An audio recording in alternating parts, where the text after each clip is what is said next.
Saludos cazalogros, bienvenidos a la guía del primer capítulo de Book of Unwritten Tales 2. Este juego salió a la venta el 18 de septiembre de 2015 por 29,99 y es parte de los Games with Gold de septiembre, concretamente de la segunda quincena de septiembre de 2020. Haremos la guía completa separada en los 5 capítulos del juego. Ya aviso que son capítulos largos de alrededor de 2 horas cada uno, así que en total se irá a unas 10 a 15 horas, depende de lo rápido que hagáis las cosas. El gameplay va a ser completa, vamos a hacer todo lo necesario para pasarnos los capítulos y sacar todos los logros perdibles de una vez, evitando así segundas pasadas, ya que el juego, aviso, tiene un selector de capítulos pero va bastante mal y a mucha gente se le glitchea, ¿vale? También tenéis que daros cuenta de si se os queda el símbolo de guardando ahí perpetuo, salid porque en realidad no va a estar guardando, es un glitch del juego. Fijaos siempre, ¿vale? Que cuando salga el icono de guardar no se os quede ahí para siempre, ya que si se os queda para siempre lo mejor que podéis hacer es cerrar el juego y volver a cargar porque no se os va a estar guardando nada y va a ser tiempo perdido. Dicho esto, vamos a empezar con el capítulo 1 de este juego, esta aventura clásica Point and Click.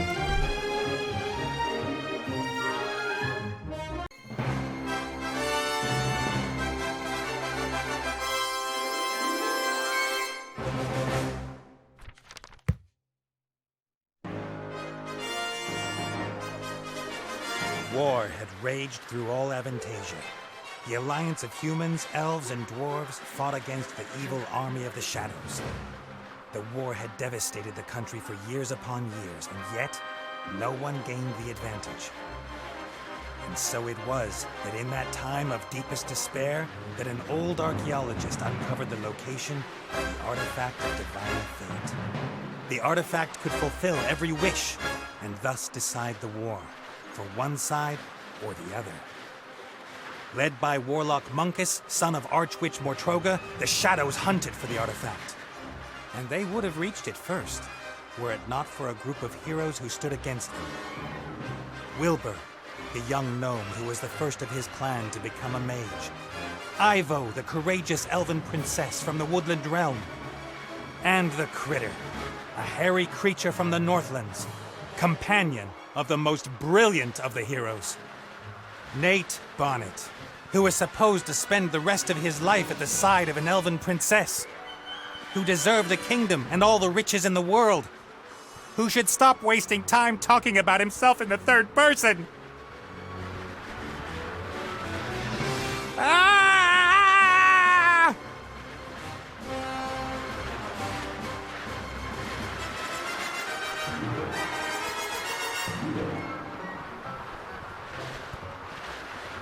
Good, good. This is good. Although the ground is still getting closer.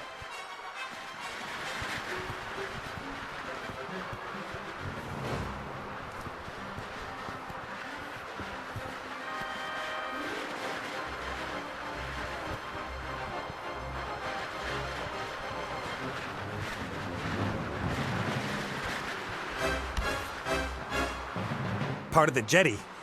At least some of it survived the explosion.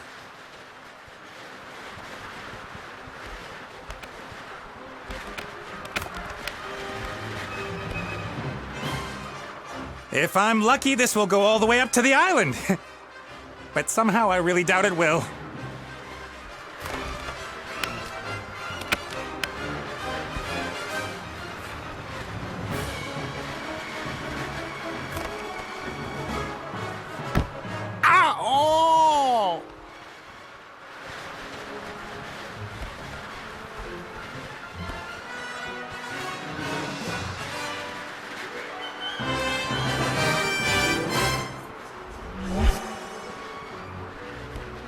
Hi, Nate. How's it going? Good. For now. Could it be that your spell didn't quite work out the way you planned? I did tell you there were certain risks involved. I could use some help here, Benny. Well, you did see what happened last time I cast a spell. Time to make up for it then. Now shake a leg. Oh, I don't know. I might just end up making everything worse. Let me see. I'm accompanying tons of boulders in a plummet to certain painful death. My death. So just how do you think you could make things any worse? Worse? I could set the air on fire, or it could start smelling very bad. Can't you just stop time? Or wings! Give me wings! How about that? Oh, this is all terribly complicated. I really don't feel up to it today, Nate. Benny! Perhaps tomorrow? I really do need to think through what's happened today properly. You get me out of the mess you got us into right now! Please don't yell at me! I just can't take it anymore! Benny! Ah! The state he's in, we can forget about miracles. I gotta find something easy, something even he thinks he can do.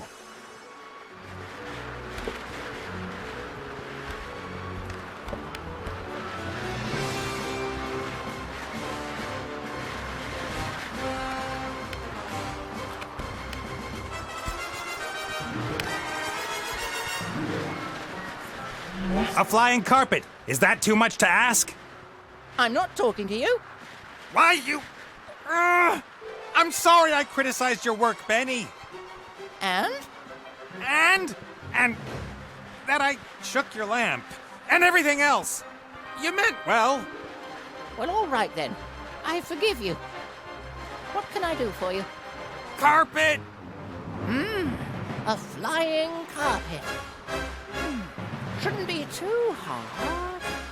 Should I really dare? Am I really up to it?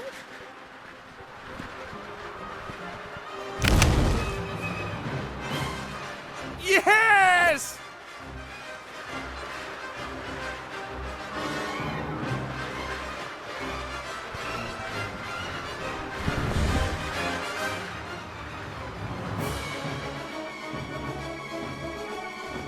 What the heck? What happened here? No!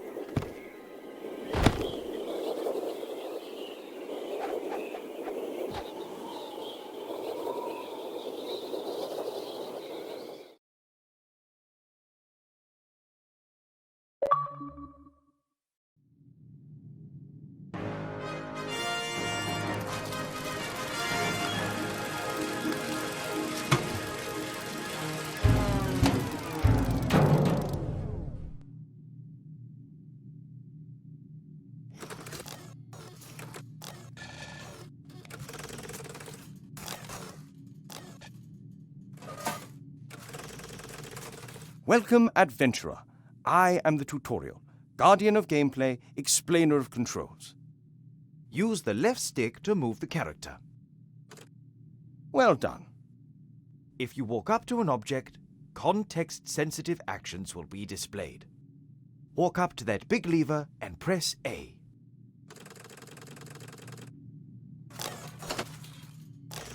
The robot has used the lever, as this seemed logical to him. Now press B so that the robot looks at the lever rather than uses it. Excellent. The robot thinks the lever is working. But if that's so, then where is the problem? That hatch over there, walk up to it and press A.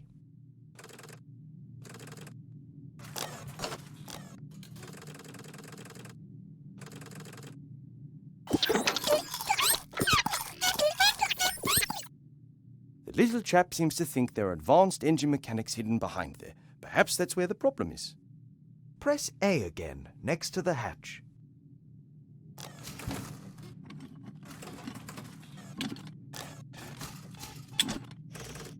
The first time you press A will allow you to look, the second to use. Why? Because after a player character has looked at something, the most logical thing to do next is use it. It's quite simple. Press B when you want to look at something. Press A in order to do whatever that character thinks is the next most sensible move. Is the machine working again? Walk up to the lever and press A.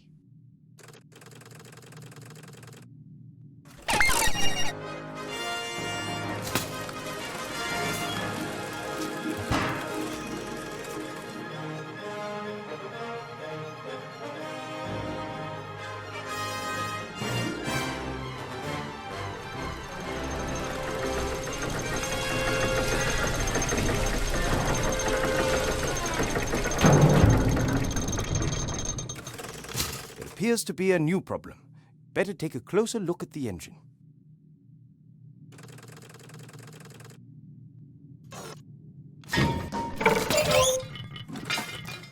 Oops, that wasn't very helpful. Please pick up both gears by pressing A. If you can reach several objects from one position, you can use the right stick to select the one you want to interact with.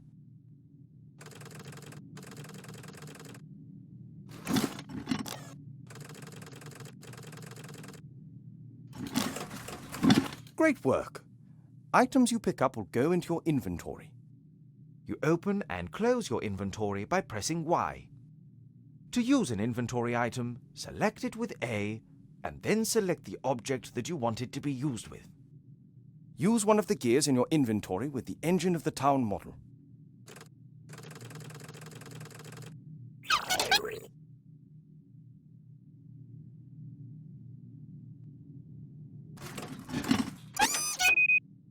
Excellent. Now how about dealing with the second gear?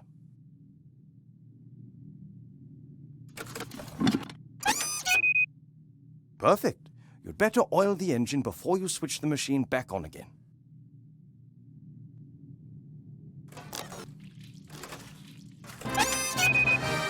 That should do it. Time to crank it up.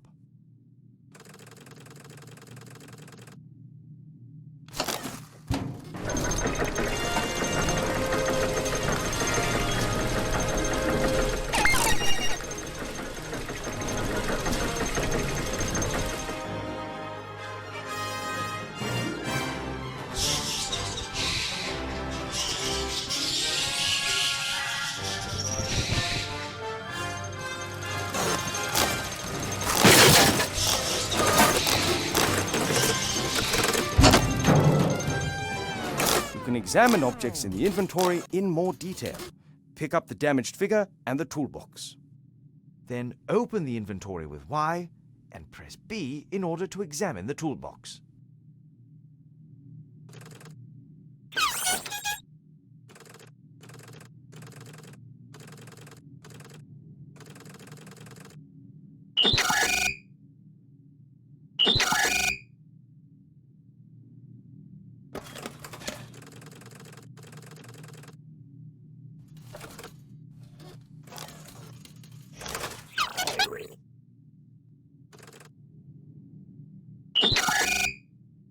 Great! You found a few items in the toolbox. You can use these items on each other by initially selecting the first object with A and then using it on the second object again with A. Try to repair the figure in the inventory. Well done. Now place the figure back in its rightful place on the balcony of the castle and start the machine.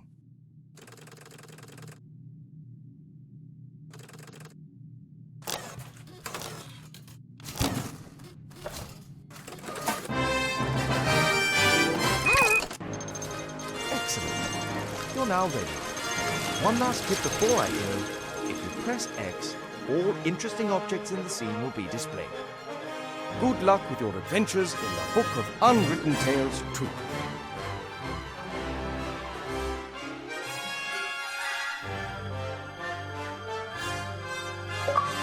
I'm worried about you. Oh, Mother. What's wrong with you? Everything's fine.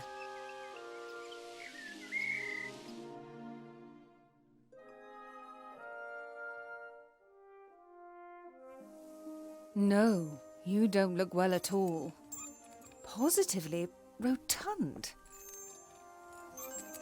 It is unseemly for an elf princess to cope with her frustrations by comfort eating. If you carry on like this, you won't fit into your wedding dress. I don't have any intentions of marrying anytime soon. Oh, darling, we've been through that already. Prince Lalilos is going to be arriving next week. You will like him. He's charming and... Look, he sent us a picture of himself and his sister. Which of the two is the sister? The elf nobility, unfortunately, has not got any unshaven Neanderthals to offer. You'll just have to get used to that. I don't have the slightest interest in that person. Not anymore. You are at the heart of the Elf Kingdom, in the castle of your family where you belong. No one here should be sad, tired, or fat. I only want what's best for you, Ivo.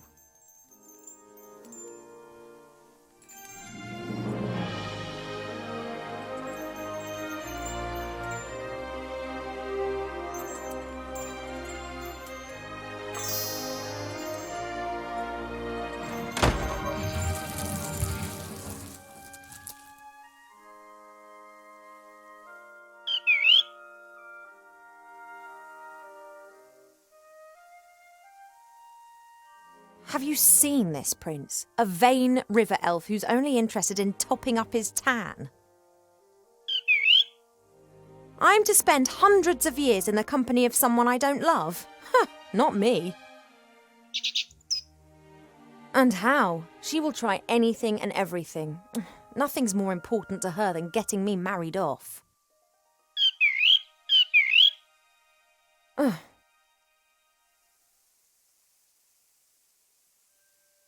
And you really think it's appropriate for me to be locked in here too, eh?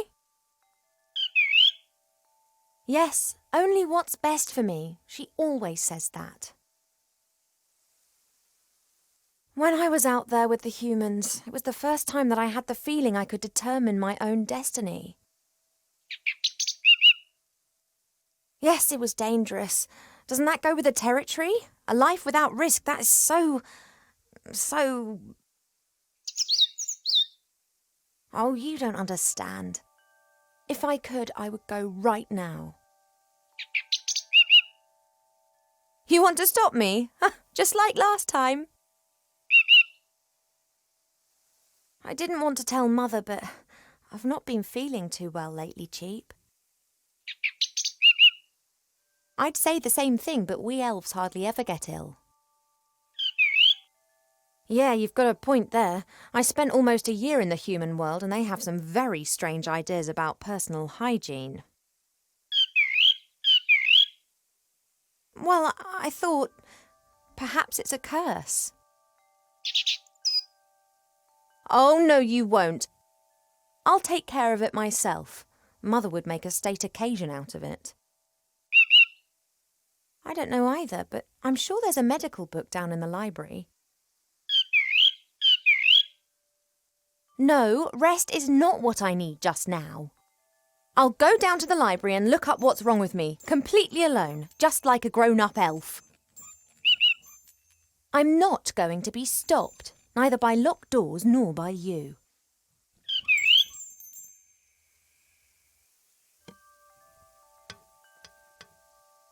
Since Nate left without saying so much as a word, Mother seized the opportunity to marry me off to a proper elf prince.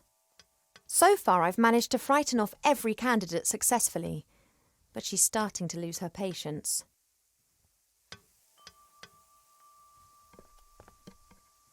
Cheap survived our past adventure, even if he'll insist on exactly the opposite. He told everyone for months how he defended me from all the evils of the world and then only just escaped with his tail feathers intact. Hey, Cheap.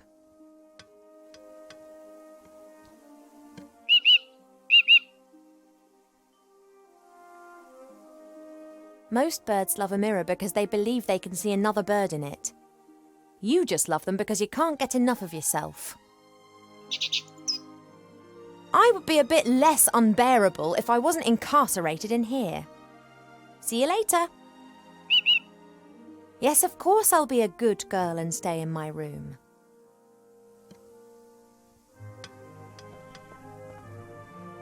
Fresh water from the spring brook, the little stream that rises here in the castle and provides for the whole valley.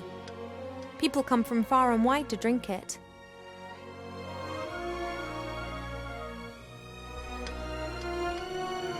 Normally this bowl is full of fruit and nuts.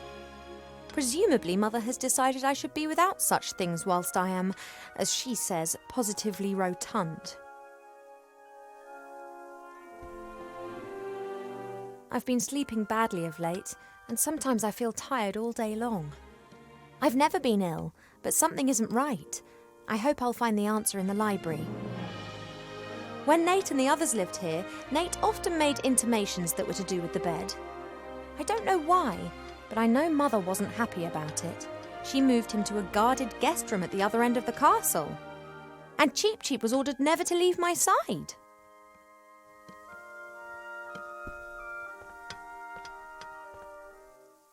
A beautiful red flower. It was only put here a few days ago. Sometimes Mother orders a new plant that looks nice in my room. And then it's replaced and planted in the garden.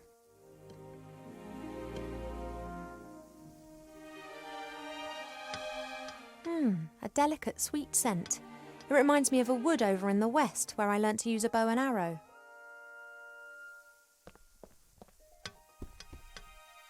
An envoy from the Far East gave me this musical box years ago. Wherever I go, I always have its tune in my head.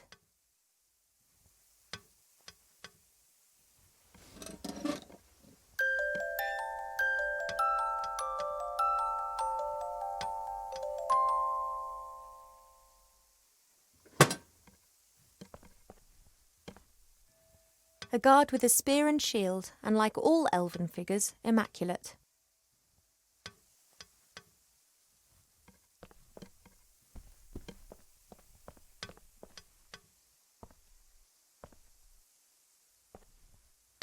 I had my birthday during the few weeks that we spent living together here in the Elf Burrow. That was a big deal for Wilbur. He couldn't understand that the significance of birthdays tends to fade after a few hundred years. He insisted on making me a present.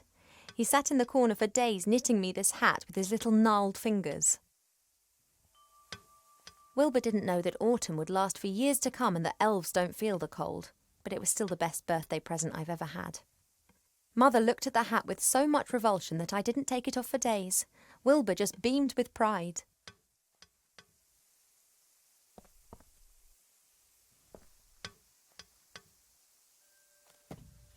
The times when the others were here in the Elf Burrow, those were the best that I've ever had. The critter could never keep still when I was drawing him. He was always pulling faces and trying to make me laugh.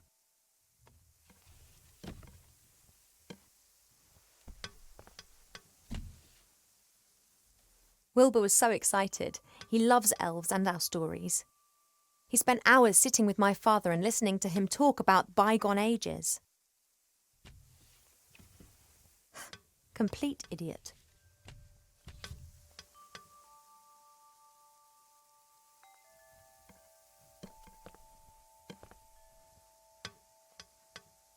Cheep Cheep likes to look at his reflection. He strikes a pose and then tries to impress himself with it, and succeeds most of the time. My jewellery box serves as a podium for the vertically challenged narcissist.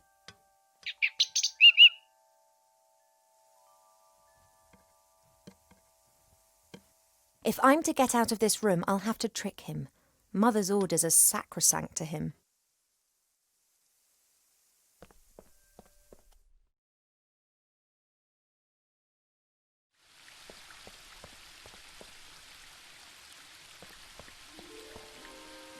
I used to look into the woods for days on end, imagining what the world beyond would be like.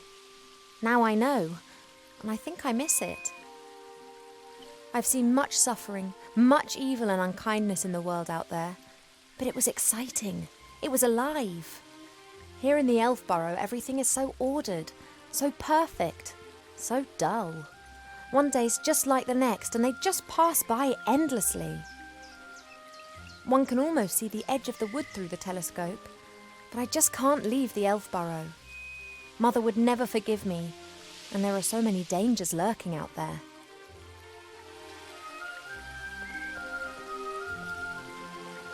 We have many exotic plants here in the palace, but sunflowers are my favourite. Apologies, I need a few of your seeds.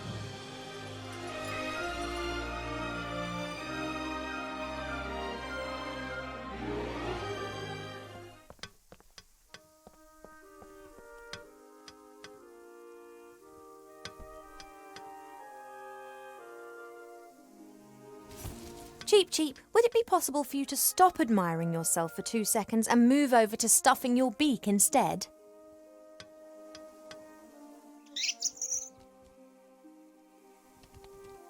Don't say I never look after you.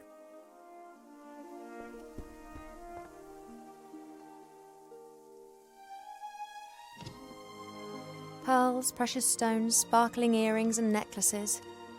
All the stuff I have to wear at official functions. If it were up to Mother, I would have trunkfuls of this stuff, and a wing of the castle would be my wardrobe. She just can't understand why Pa and I aren't into this sort of thing.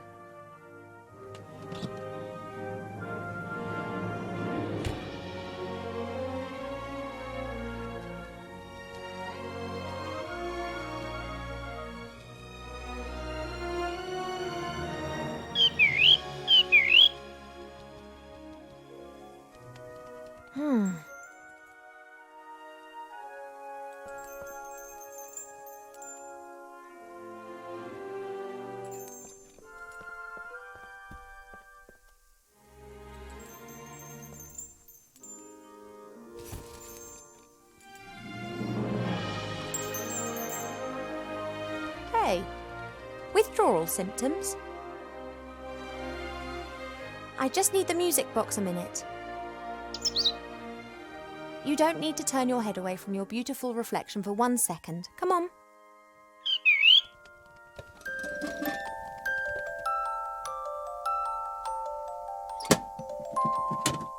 Shh.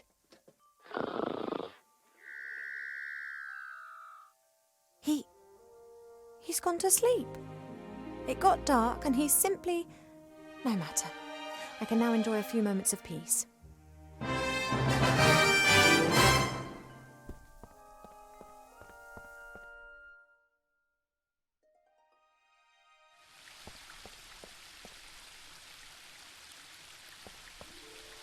I'm going to have to take a few more of your seeds, but I promise this is the last time.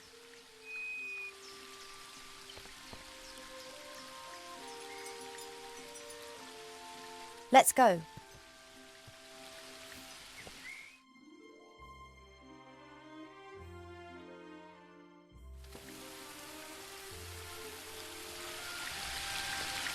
As expected, no one here. My parents are in the throne room ruling the lands. Or rather, Mother is.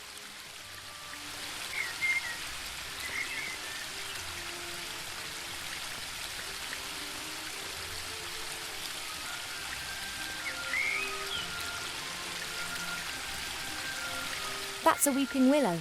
It appears to be so content it looks anything but sad. The willow is stretching its branches up high into the sky with glee. One part of the waterfall's already lying in its shadow. If it continues to grow like that, it'll shade half the garden.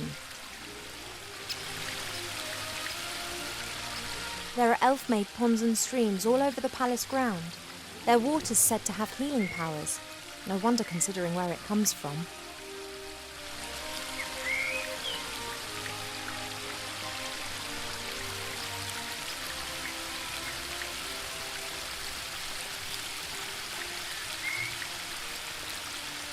Perhaps the water really does have magical medicinal properties. Even so, it can't protect me from what's going to happen.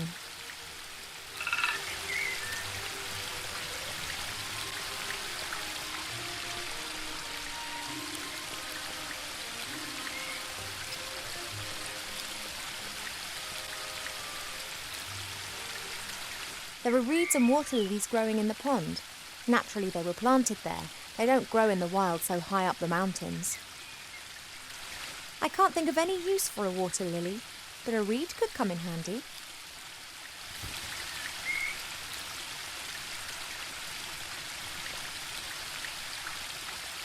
I don't really know much about reeds or pipes, but if I'm not mistaken, then those things are called pipe cleaners. The reed from the garden pond looks like a hollow pipe. Well, pipes are normally hollow. The spring brook emerges up there. It's still small here, but it becomes one of the largest and most important rivers in the woodland realm. That leads up to the throne room. Mother will be conducting the affairs of state with an iron will, whilst Pa leans against the tree of life, probably sleeping.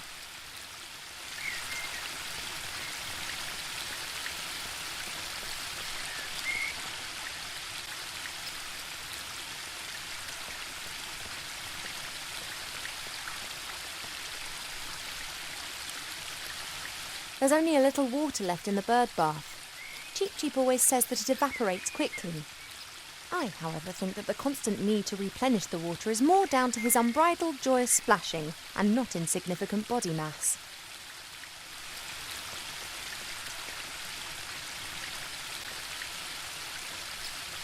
A fairly small, unattractive tree. Huh. I'd like to see how attractive you'd look if someone disturbed you on the pot in the morning. You mean... Anyway, what can I do for you, my little beauty? Mother put me on a diet this morning so that I'll look perfect for my wedding. Oh, everything has to be perfect for her. No such thing in nature, of course.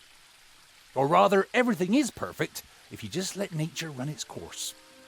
You tell that to Mother. I have, many times. She'd be very clever in some things, but very daft concerning that. Now then, she is the Queen. I'm old enough to be able to call a spade a spade. Spade, gardener. Get it?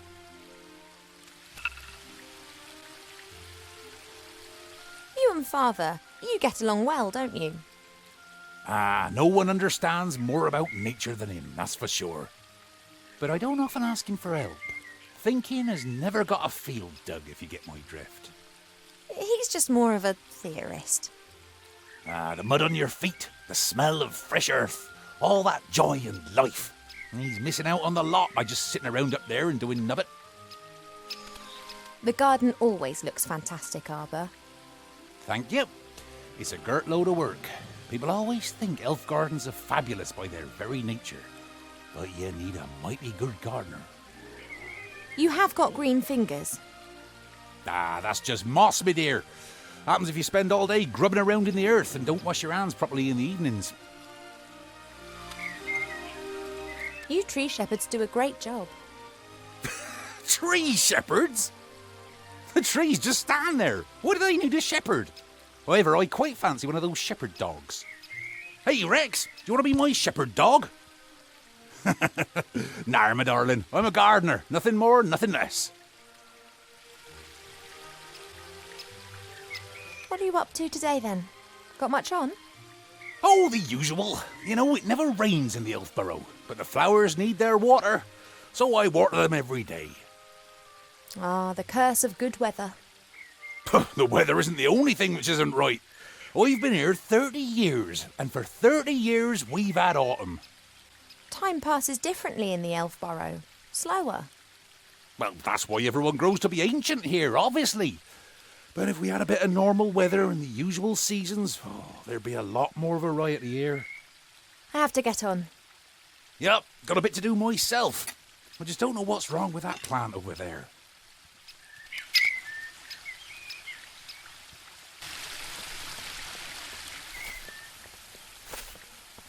Your mother got a whole heap of flowers given to her the other day from a fairy delegation. All of them took good and strong, just not that one. Perhaps it needs a special type of soil or something. Well, anything's possible. If I don't think of something soon, I'll have to ask your father. He can have a little chat with her and she might tell him what's up. If you're going in, it'd be nice if you didn't tell my mother that you saw me out here. Oh, you playing hooky again? My lips are sealed.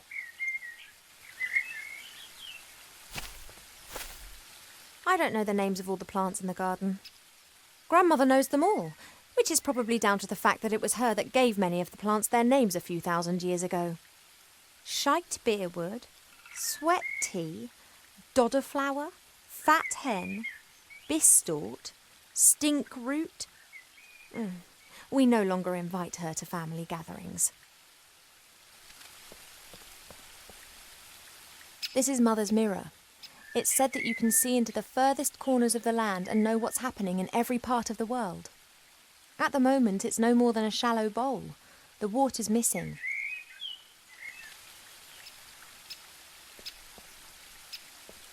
Mother thought it was unseemly of the bees to build their hive in our garden.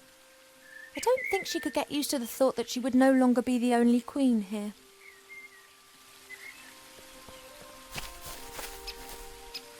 It doesn't look very well at all. It's unusual for flowers to hang their heads in this garden. Normally they blossom in our good earth. Not to mention the power of Arba's green fingers.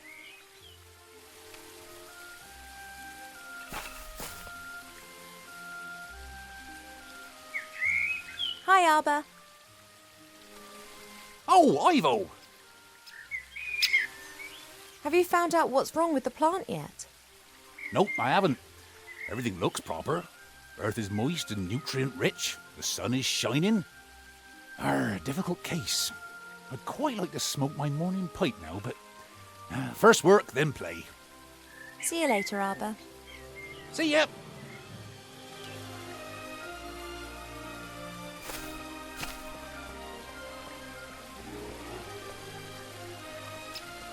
A handy smooth stone, Arba's sheepdog.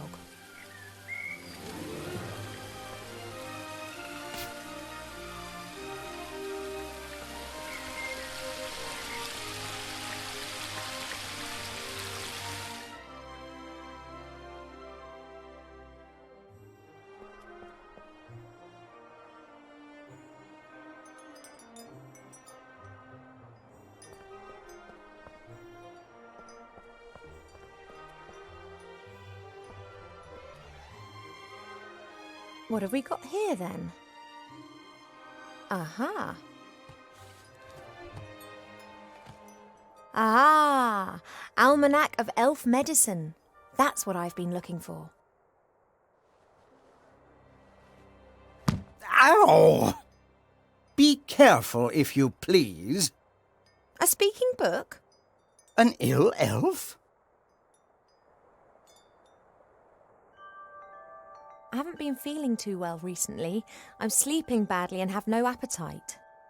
I know that elves are very seldom ill, but if it's not that, then it must be some kind of magic or curse. Seldom ill does not actually mean never ill. Elves can, for instance, suffer from a broken heart. Oh, please. It is one of the most common causes of death amongst beautiful princesses. Oh, it must be something else. Sensitive elves can sometimes suffer from the pains of the world. There are a variety of ear infections, and of course it could also be lupus. But I think it is something else. Like what? To be completely certain, you must mix a potion and drink it. Are you serious? Very.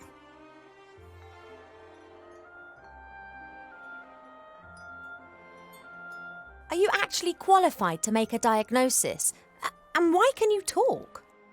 I am a magical medicine book that actually serves as an answer to both of your questions. I've never encountered a talking book before.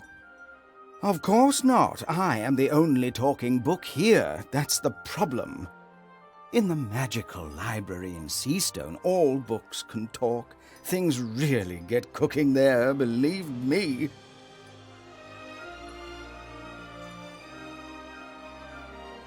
All right, this potion, what goes in it? It is very easy to make.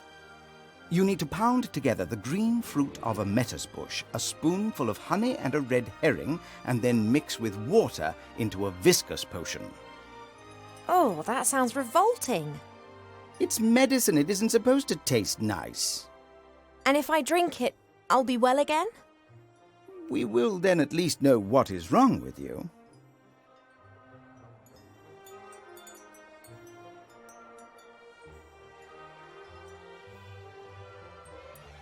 Thank you. I think that's all for now.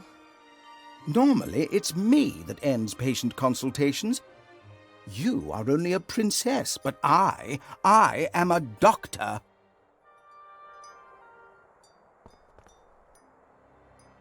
Hi. Well, what's up?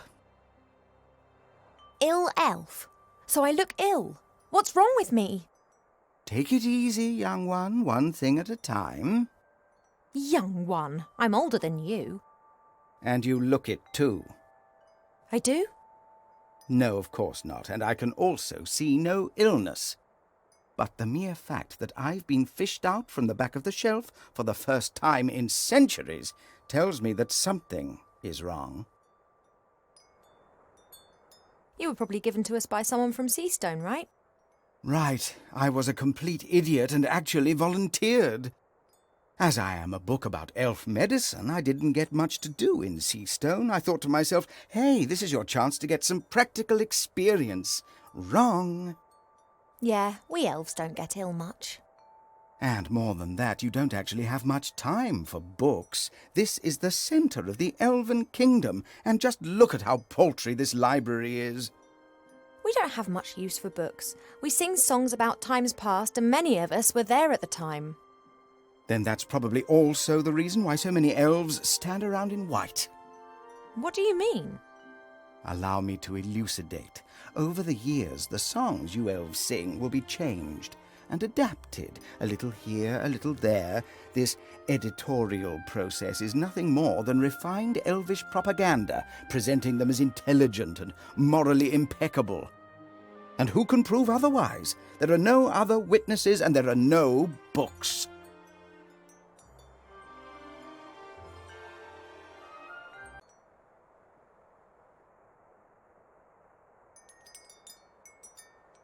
Thank you for your help. That's what I'm here for. This flower clearly is one of the more exotic of the palace's flowers. It comes from a country in the deep south beyond the deserts. It's said that the flower of this plant used to be sent as a declaration of war, or if one wanted to deprive someone of all sense.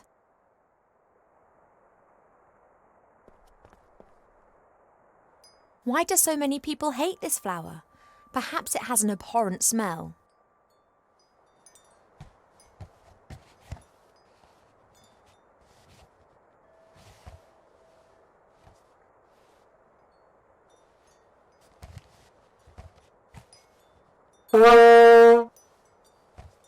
Now that explains why this flower is classified as a weapon in 24 countries.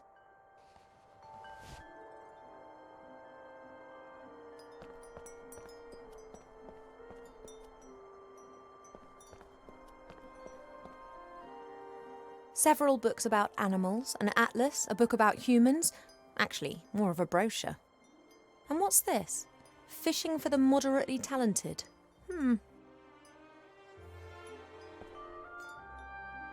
Perhaps there are a few practical hints and tips in the fishing book. A lucrative season with a successful technique doesn't just depend on the type and quality of your tackle, but also on a really good spot. It doesn't matter whether you jig, dip, toddle or feed. Wobblers, twisters, spinners, blinkers, poppers, jigs, jerks and live bait must be presented in the most enticing ways possible. I haven't the faintest idea what all that means. I presume my fishing talents are not quite advanced enough to enable me to use this book.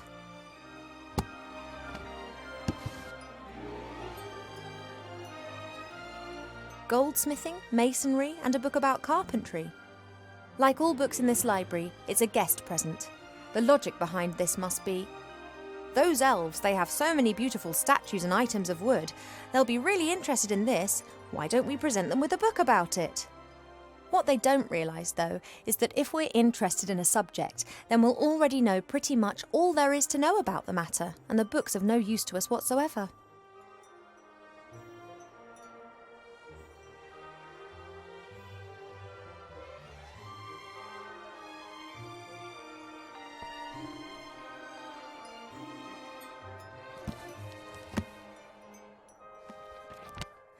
Working with wood. There's a master whittler down in the valley. I've enjoyed watching him in the past. He carves animal figures so real that humans and dwarfs believe that they are actually animals turned into wood. This one's more about interiors, making furniture and the like. Plane the wood down by a pixie's thumb and saw the board into 2 equal length pieces.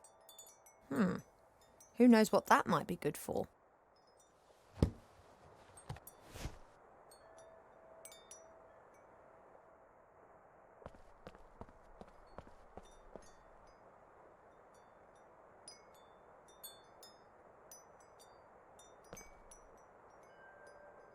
The Biggest Plant Book of Avantasia by Charles Mendel with illustrations by Alexander Bonpland.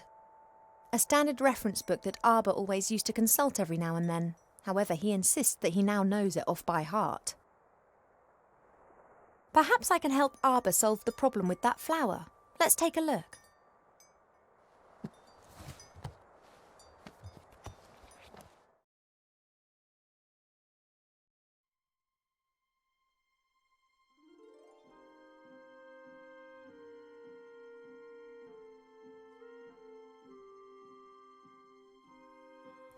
This plant reminds me of the one that Arbor's having problems with at the moment.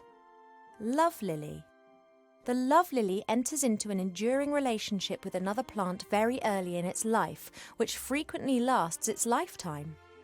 If the partner plant dies, then the love lily does not normally survive the separation.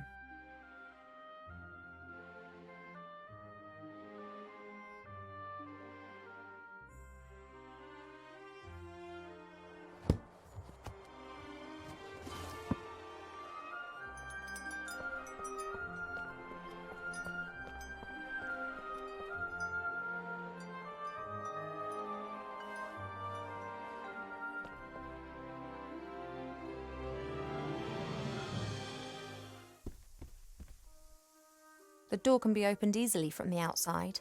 If it was up to me, it would stay open.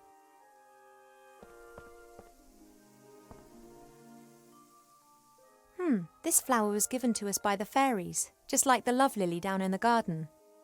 I bet they belong together.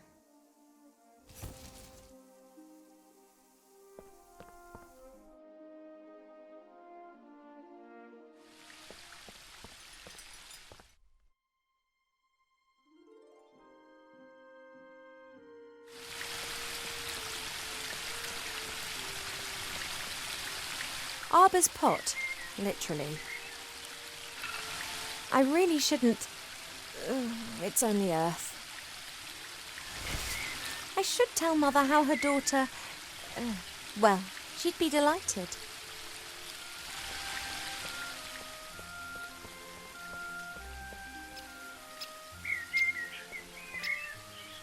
Hi, Arbor.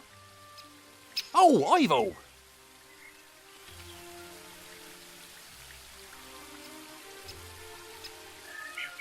If I were ill and needed to make some medicine, then you'd help me with that, wouldn't you? Ill? You're an elf! Elves don't get ill! But if I were... Oh, come on, now tell me, how can I help you?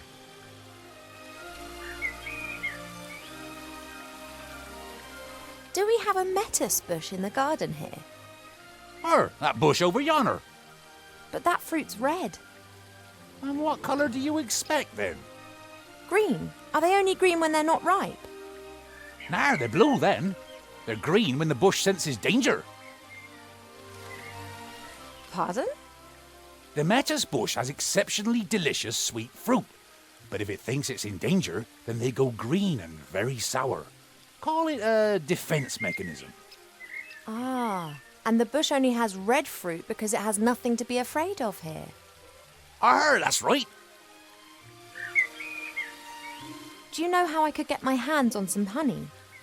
Try the kitchens. I prefer not to wander through the castle. Of course. Someone would tell your mother. Would that beehive in the tree over there be of any help? Oh, I'd be careful with that. The bees defend their honey and can give you a nasty sting. Couldn't they be distracted or tricked in some way? Beekeepers wear protective clothes and use smoke that calms the bees. But I don't have any beekeeper kit here. I just let the bees keep their honey and they pollinate my flowers. That's how we've always done it.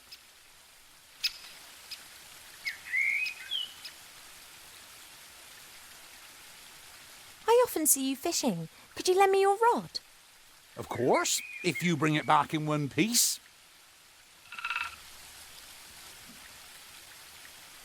What's up?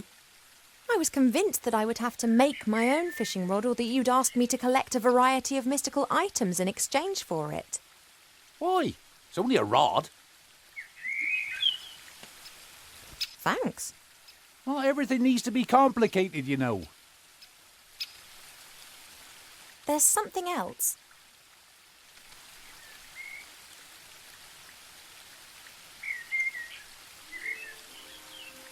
I think I know the name of your patient. It's a love lily. You don't look particularly loved up. That's exactly the problem. Love lilies enter into a lifelong partnership with another plant. And if they're separated... Then they let their heads droop. Good theory. But the fairies know their plants. They'd never have given us a love lily without its partner. I've got a flower here that could help you with your love lily. And? Yes, look. Look, do you know this flower?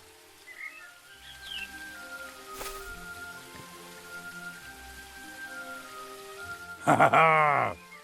You did well, girl. It would appear so. You snivelling girl. You all right? No. Yes? I don't know. Well then, I think I've earned myself a little rest now.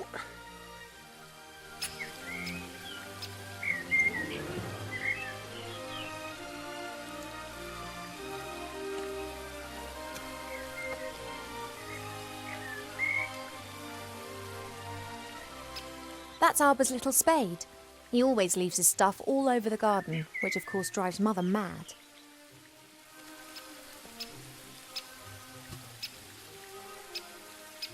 Isn't that just lovely? Two plants that have found each other and want to spend the rest of their lives together.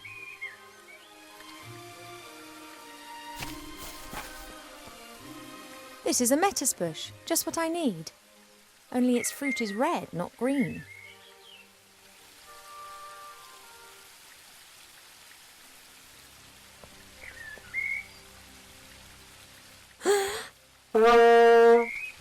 If the bush had a heart, it would have skipped a few beats. Thanks.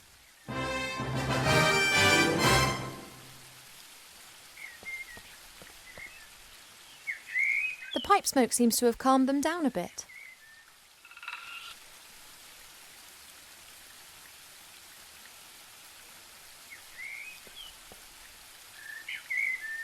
The smoke from Arbor's pipe seems to be calming the bees. This is my chance. Hey now, you all right there? Sorry, had to do it. Well, I'm not happy about this destruction of nature. Not unless I get half of that there honey. I don't need any more. The rest is for you.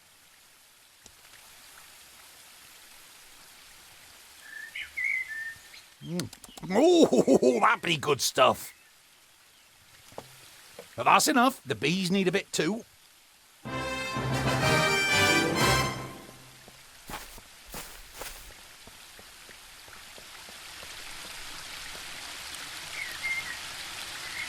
As suspected, there are red herrings swimming in the pond. They are really saltwater fish that live in the sea. But they always come back to their homeland to breed. They're the only known fish variety that can scale nearly vertical cliffs.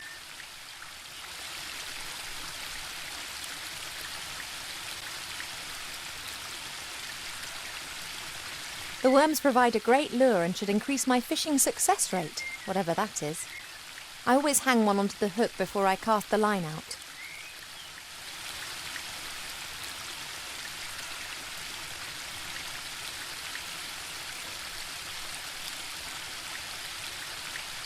The worms provide a great... I always hang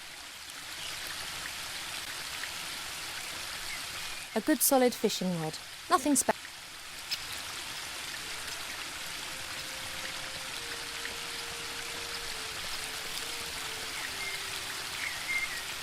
I don't have a clue about fishing, but I'll try my luck.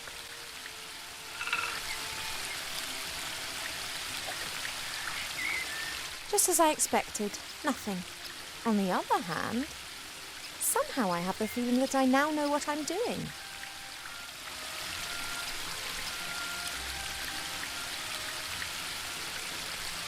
I guess that I can just practice until I'm good enough.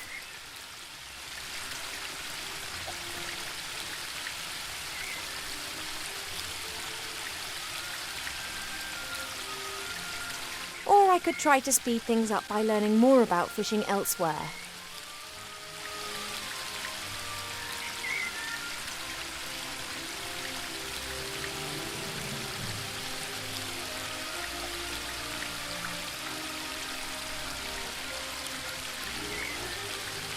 Oh,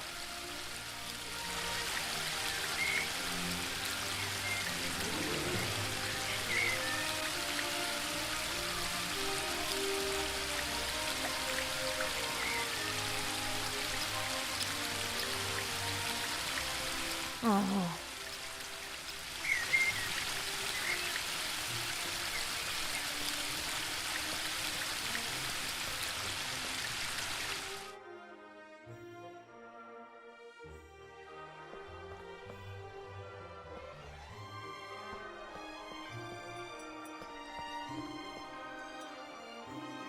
Perhaps I have enough knowledge to now understand the book.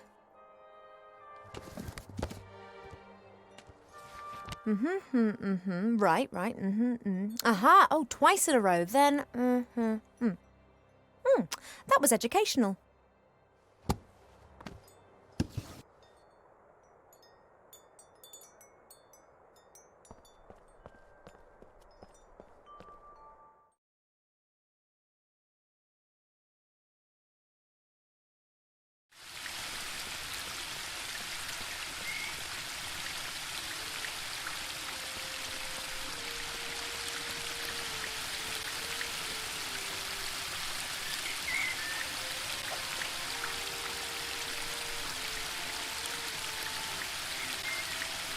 Nothing.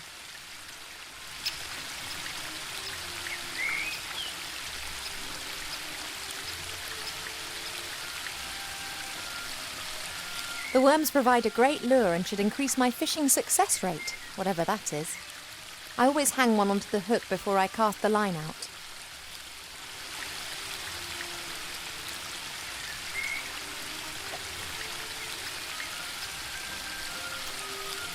At last. Now I can tick the red herring off my list.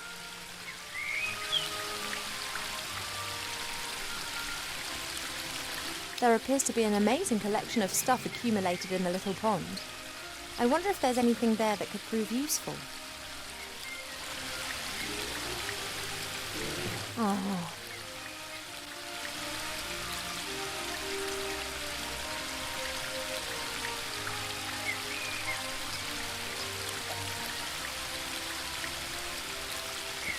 A fishing hat, which not so long ago I thought was extremely hideous, but now I am the master of all rods, the ruler of the river and the goddess of the water!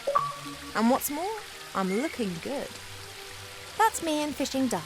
I've reached my peak.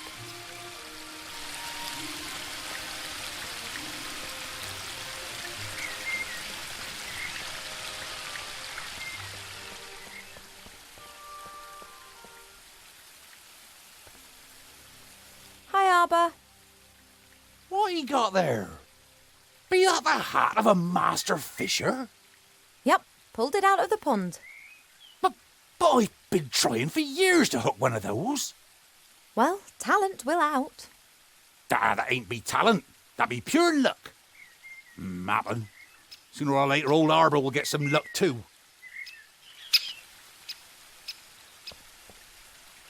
You're having a good time, I see. What can I do for 'ee? I just need to borrow your spade a moment, is that okay? Of course. Absence makes the heart grow fonder. You shouldn't smoke. Why not? It's not healthy.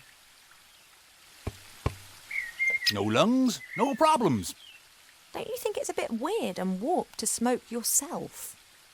Yeah, I know. I'm terrible.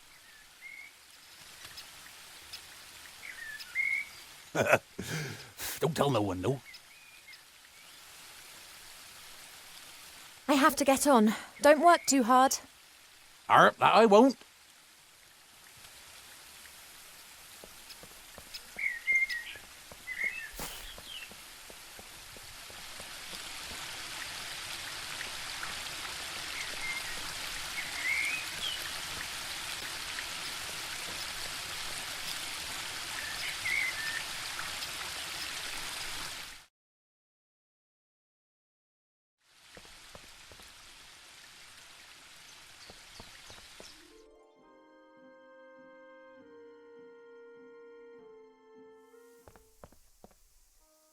Water's the easiest ingredient to find. We have copious amounts of it here.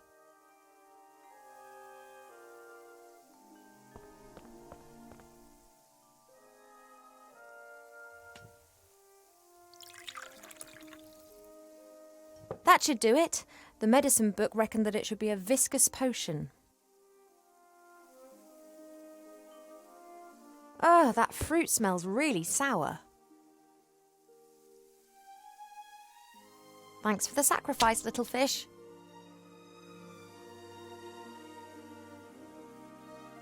About 1 spoon of honey.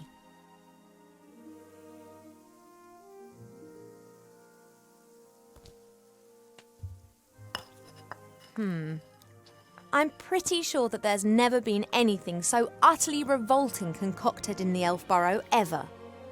Oh, I hope this is some kind of joke.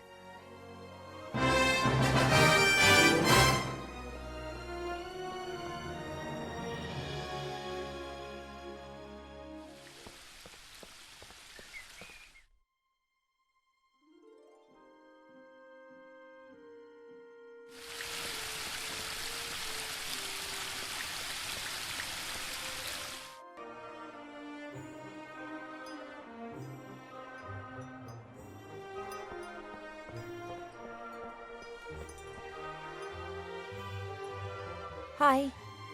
Well, what's up?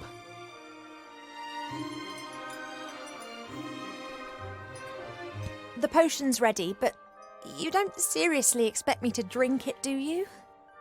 You must.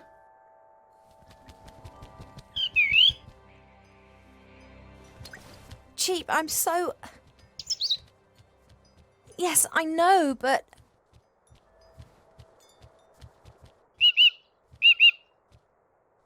This, medicine. Well, I did tell you that I wasn't feeling well, and the medicine book here thinks it could be something serious. She has to drink it, the sour metis fruit, sweet honey and salty fish. That should give us an answer.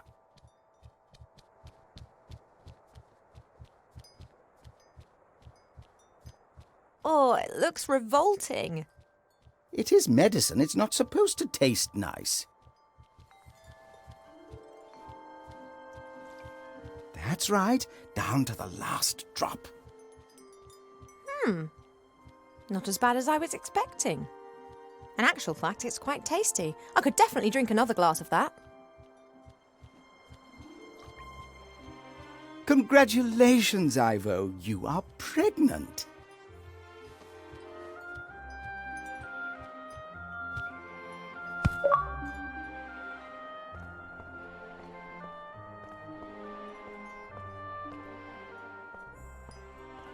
No. That is completely impossible. You must be wrong. Surely it's a misdiagnosis. You are an elf and say that potion is quite tasty. I could definitely drink another glass of that. That's raging hormones talking. I don't have any hormones. Cheat, no. No, the book has made a mistake.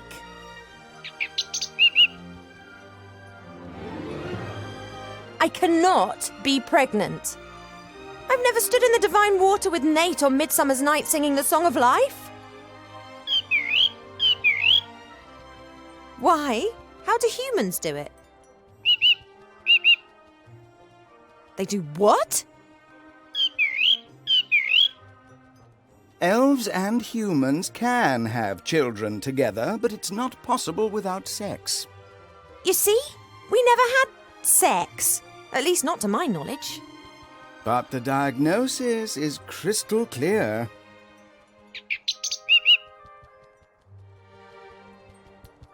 Let's just pretend that I am pregnant. There must be some explanation, rational or otherwise.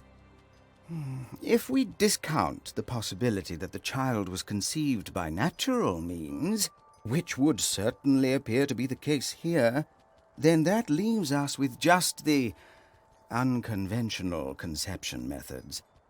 Did you, perhaps, make some kind of pact with a goblin regarding the child? Child in exchange for gold or a kingdom, for example? No. Has a god in the guise of a bull appeared to you in your dreams? Any angels been having a word with you? No. Have any stars fallen from the heavens recently? No, not that I'm aware of. Then that just leaves magic, or a curse. But unfortunately, that is not my area of expertise. I wish it was so cheap, but my feeling is that the book is right. I am pregnant.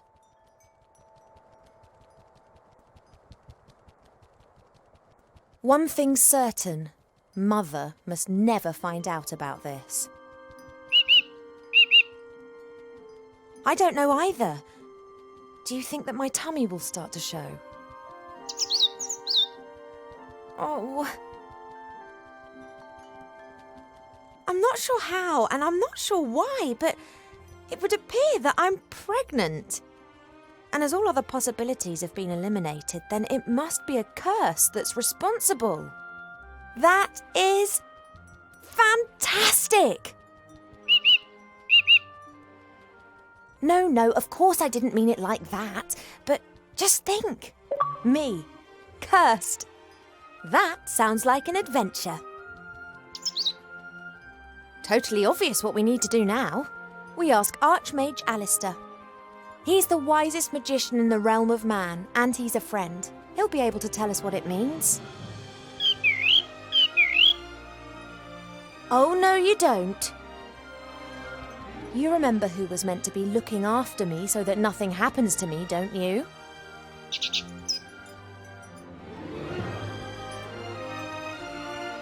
Alistair's sure to have the answers.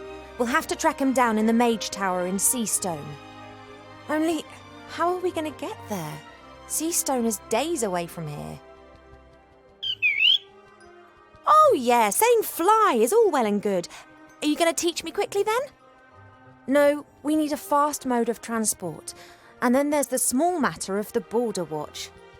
Their longbows can take out a fly's eye at 400 metres, and they will shoot if said fly should dare to set foot in or leave the woodland realm without permission. You don't by any chance know the password that the Border Watch use? Typical. That's exactly the problem.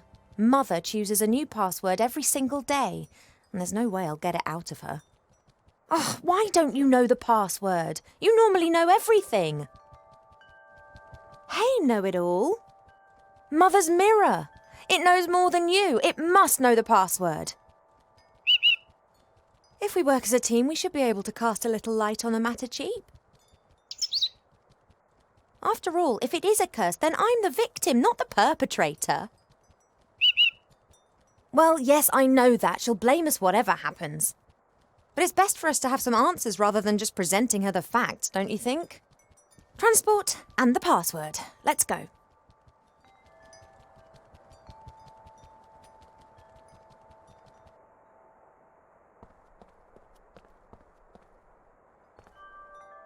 Hey, Cheap.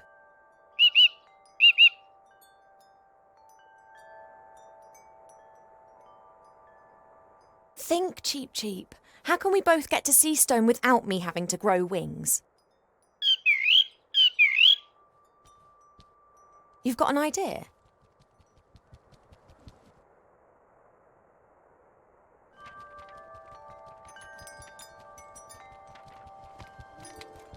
A flight magazine? You've taken out a subscription to a flight magazine? Yeah, all right. Page 15. Hippogriff stud Eculeus in the Blue Mountains. The best battle and hunting hippogriffs in Avantasia. A hippogriff? That could carry me. Not a bad idea, Cheap. But the Blue Mountains aren't close. And just look at the price. A pot of gold. Now, where are we meant to get that from? Yes, I think you're right. We'll have to think of something.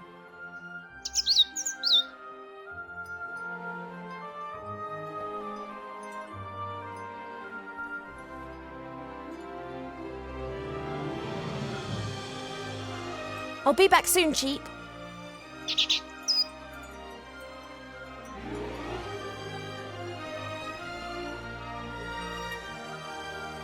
Hi. Well, what's up? You were interrupted just now when you were going to tell me about sex. Indeed, someone is of the opinion that a princess does not need to know about such things. Oh, come on, tell me. I could tell you a lot about it, but it would be unwise for me to annoy your parents. They could burn me, or even worse, give me to a public library. How do elf pregnancies progress? They are very similar to human pregnancies, only they take a lot longer, about 4 years. You are presumably in the 6th month. And if I go into the world of humans to talk to the Archmage, well, time in the human world passes quicker. Then your pregnancy will go faster, that's for certain. The consequences are difficult to predict. I am not aware of an elf ever having a child outside of the woodland realm. Let's hope it doesn't come to that. If everything goes to plan, then I'll be back in a couple of days and we'll know what's happened. That would be advisable. Pregnancy can play havoc with the body and mind. It does not take a lot of imagination to work out what a turbo pregnancy in the human world would do to an elf. Thank you for your help. That's what I'm here for.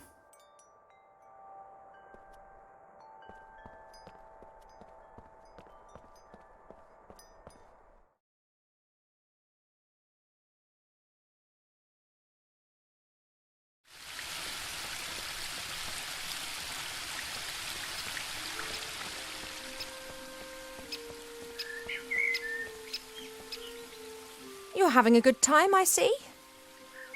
What can I do for you?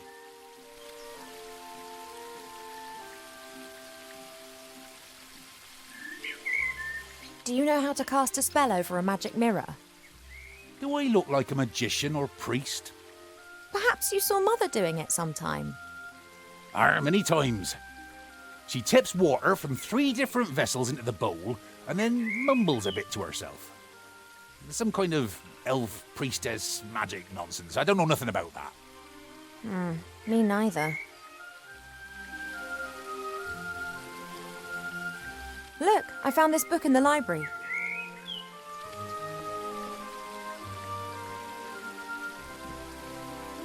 Woodcrafts? Why are you showing me that? I thought it might interest you.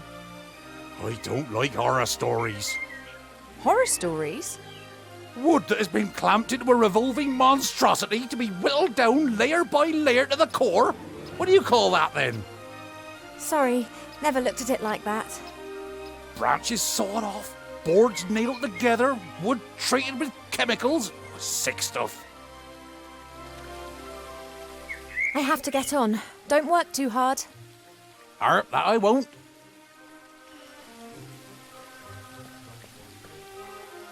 An all-knowing mirror. In the current situation, that would be more than useful. The only question is how to cast a spell over the mirror. I've never done that before.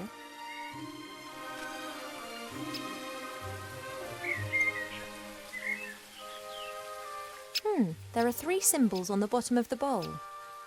I wonder what they mean. They're the same ones as the columns in the throne room.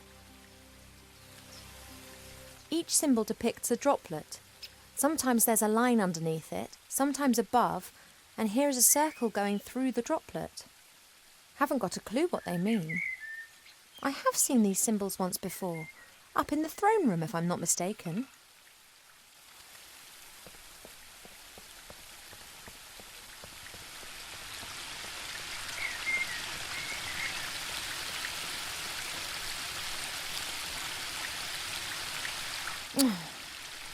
Nothing for it.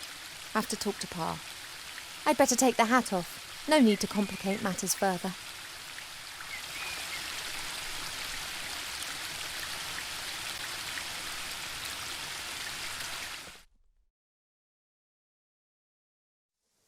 Ivo, I thought that we'd agreed that you would stay in your room. I just left my room to do a bit of training. Mm-hmm. You said yourself I've put on a few pounds, and I'm not going to get rid of them by lying around on my bed all day. Where does this sudden insight come from? I can't keep asking myself what to do with my life. Perhaps marriage isn't such a bad idea. It most certainly isn't. And if you train diligently, I'm sure Prince Lalilos will like you a lot. Of course, fine. I would love to help you, but I'm most dreadfully busy. A kind of epidemic seems to have broken out in Seastone. An epidemic in Seastone? It's strange. We're getting reports from the whole of the Middle Kingdom. Objects and beings have been changed. What do you mean? The situation isn't clear. It appears as if some kind of terrible power is gradually moving through the whole land, changing it. Do you remember the story of the Nothing? A big blackness that gradually swallowed a fairy kingdom bit by bit. Of course. This time it is much worse. It is pink.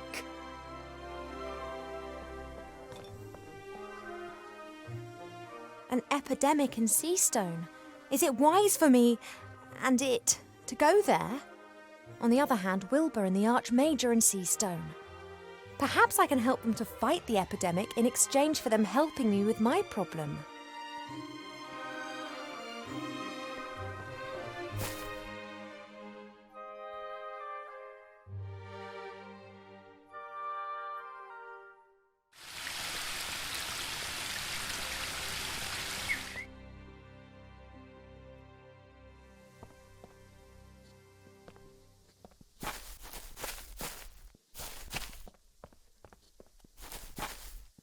Pa doesn't like getting up early. He always says he needs lots of sleep, but he's never said why.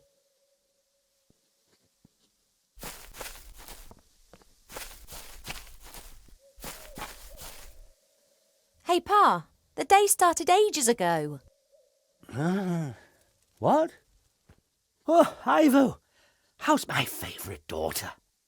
I'm your only daughter. Oh, that I had 100. You are and will remain something very special. The other 99 will be as well, though. Pa, you're nuts. Isn't it a wonderful day today? Again. Just as the caterpillars cough in the morning dew. Yet, something seems to be troubling you. She locked me up like a small child. Have you argued again? She started it. She loves you. And she only wants the best for me. How can it be best for me if she constantly criticises me and forces me to do things that I don't want to do?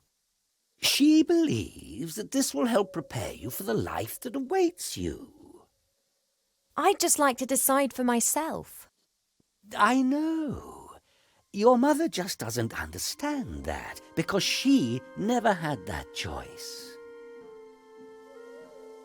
You are always defending her. Doesn't she drive you mad too? Naturally. Then why don't you tell her? Does the GNU talk of spring when the shadows are tickling the squirrel? I love her. It's just a phase. She'll change. And if she doesn't change, then I will not love her any less. I love you both as you are, warts and all. Mother wants me to marry this Prince Lalilos. I did hear about that. Is that your wish too? All I wish for is for you to be happy. Aha, so I'm not going to marry him. Unfortunately, not all wishes are granted. Oh. You are an elf princess. You will need to marry sooner or later. It's just when and who. I'd rather just leave that to Mother Nature. I wish you could convince Mother of that. I fear her faith in your taste of men has been shaken a little since... Well, you know. She wants to prevent your heart being broken again. That's why she is choosing someone that she thinks is right for you.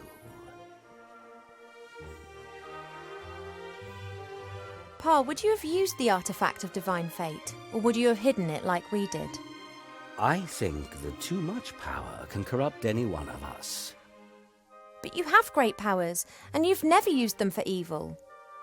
I could have cured diseased woodlands with the artifact, cleaned rivers in the air. And then what?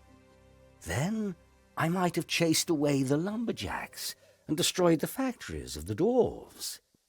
But I could have helped a lot of humans. Things take time, Ivo. If you force change before its time has come, then it won't last. I need to tell you something, Father, but I'm not sure how. You shouldn't worry too much. It's not good for the baby. You know. Has a zebra got stripes? How can it have happened? Why? I don't know. Is that important? It is. I want to know what's happened to me. Then look for the answers, my little bud. How can you be so calm about it? Because I know that everything will be fine in the end. And if it isn't fine? Then it is not the end. If you don't know what the pregnancy's all about, then I'll have to travel to Seastone and ask the Archmage. The fact that I don't know means that you did not get pregnant by natural means. And if something does not conform to the laws of nature, then it must be magic. No one knows more about these things than Alistair. We agree, then? Like snails munching cabbage. Only your mother isn't going to permit it. I know, but I'll work on that. Enlighten me, Father. The wide sky and the burning sun, laughing madly and turning quickly in circles. Anger the humorless gods. I'll need to have a think about that. Enlighten me, Father. The wide sky, high arrow. That's... The wide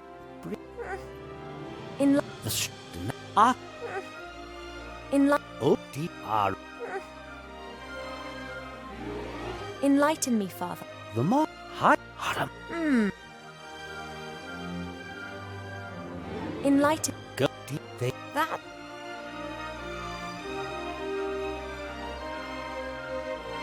Enlighten me, Father. Go hard. I've got quite a lot to think about. Goodbye. See you later, Father.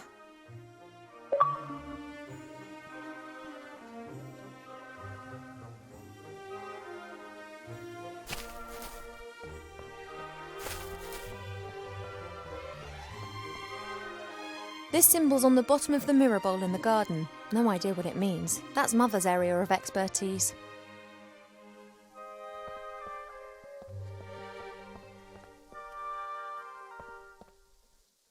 This symbol's on the bottom of the...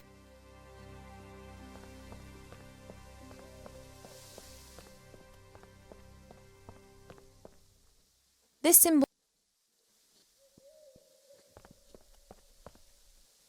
I can blame Mother for a lot of things, but not laziness. On the contrary, she does the same work as 3 people put together, because she doesn't trust anyone to do it as well.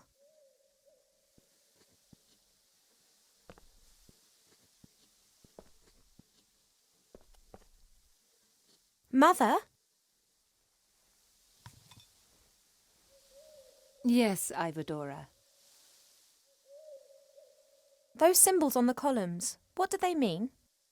First your insights concerning your wedding, and now an interest in the spiritual. You do surprise me. The 3 symbols depict the 3 different forms that water takes. They are important in many rituals. Water that falls from the sky. Water that springs from the earth. And water that is bathed by moonlight. Oh. See you later, Mother. Don't pull a face like a wilted willow, Ivo. Smile.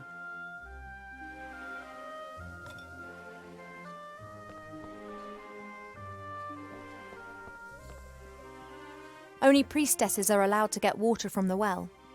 Up to now, my mother hasn't tried to make me into a priestess. If I'm lucky, she never will.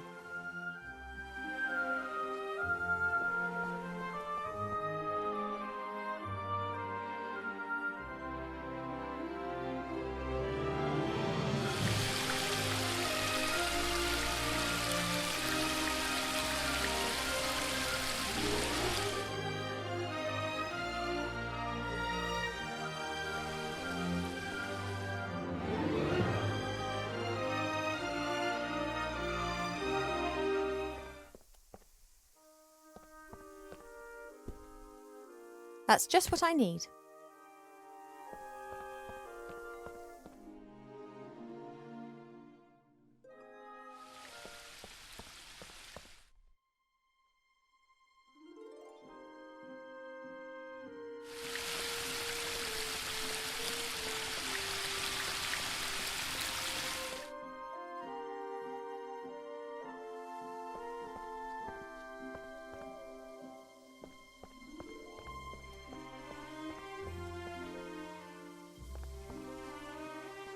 Mother?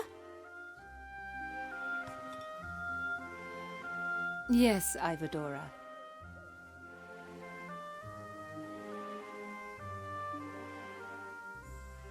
You told me earlier about the different forms of water.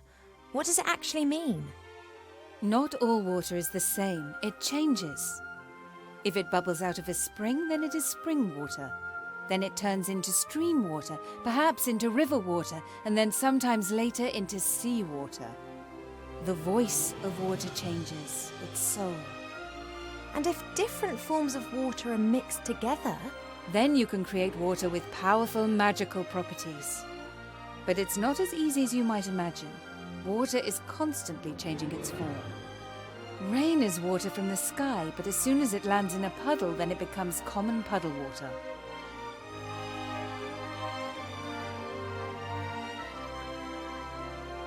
That stuff in the moon well, that's water bathed by moonlight, isn't it? Of course it is, my darling. Could I take some of it? It is holy water. We only use it for special occasions. What do you need it for?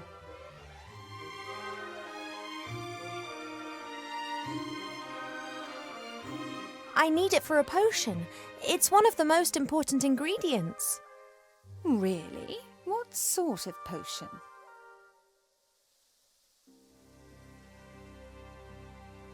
Well, the moon waters are particularly pure and clean water. I thought that it could form the basis of a beauty potion. It is true that this water is purported to have healing powers. I didn't want to trouble you with this, but then I thought, if I'm meant to be looking my best for the prince, then such a potion wouldn't do any harm. Oh, absolutely. Do you have a vessel? May the Moonwell water give you the help you need to become more beautiful, just as it has always helped me.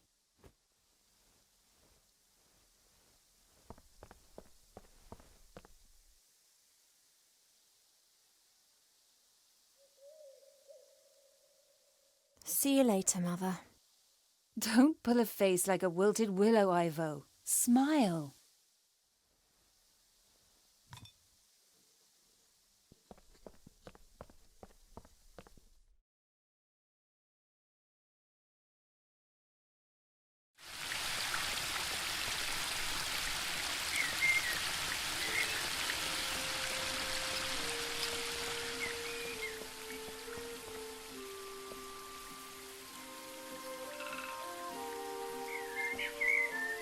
Right, now water that has been bathed in moonshine.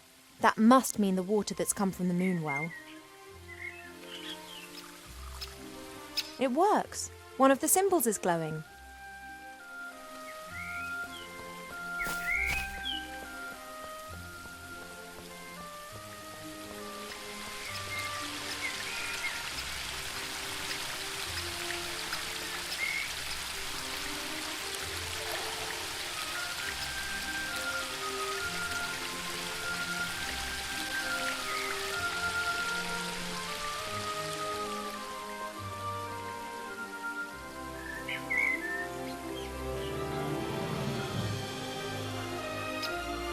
water from the waterfall. One could also say water that has fallen from the sky. Aha! That's got the second symbol to glow.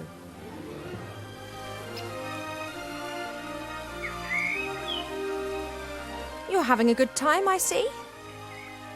What can I do for you?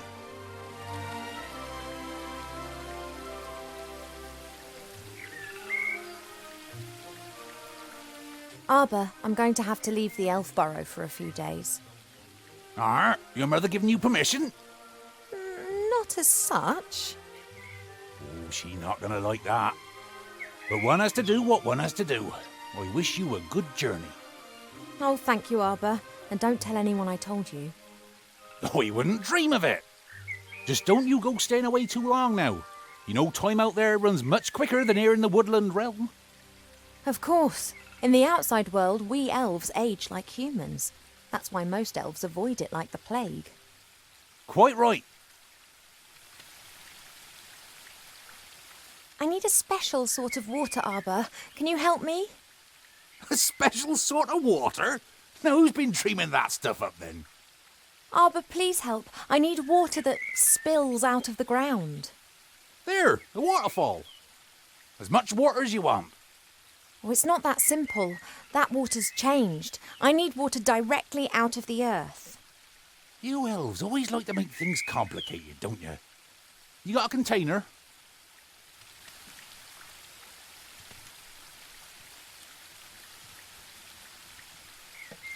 There you go. And don't start telling me that this is some kind of snot water or the like. This be tip-top quality groundwater. Should work. Thank you.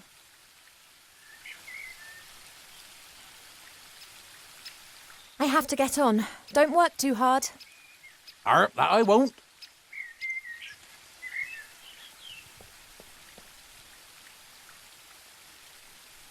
Let's hope that Arbor's donation of water that spills from the earth will work. It hasn't really spilled from the earth, but it is groundwater, and it's never seen the sun. Now all the symbols are going. Hello? Are you there?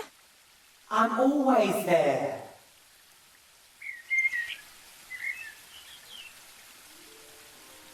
I cast a spell over you single-handedly with no help. You had help, you just didn't realise it. No, I did it by myself. I'm the all-knowing seer. I'm telling you, you are wrong. Are you really all-knowing? No, but it sounds better than I am the seer who saw more than any other being in the world and yet didn't see all.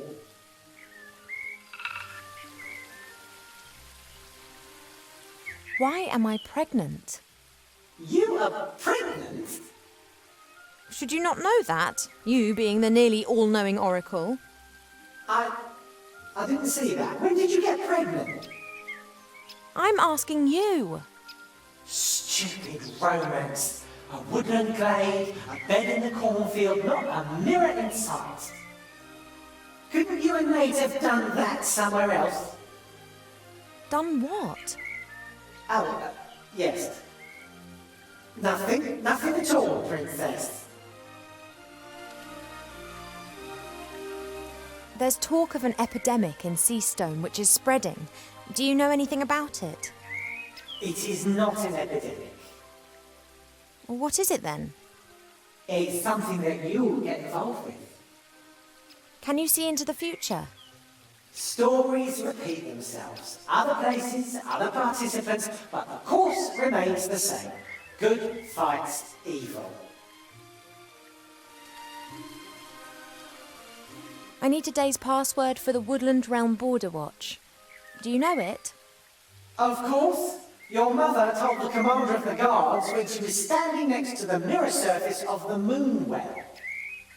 Can I have it? Absolutely. I want to see how this develops. And there are quite a few surprises awaiting you in Seastone.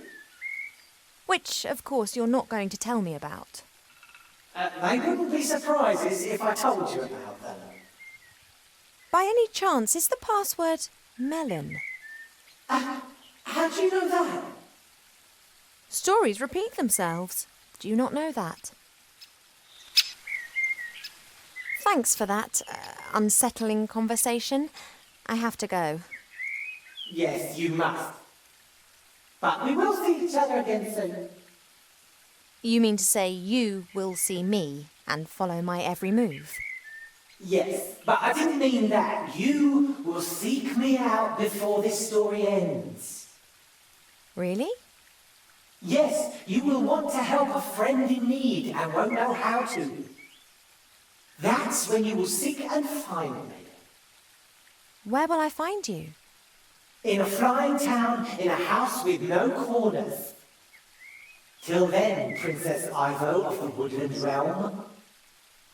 But, oh...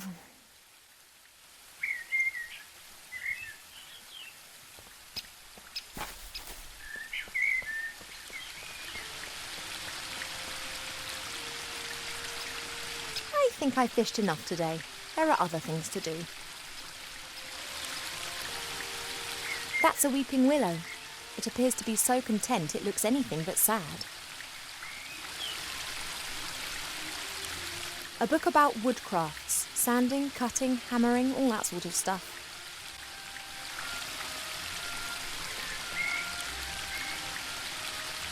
I wonder if trees regard a carpenter as the bogeyman.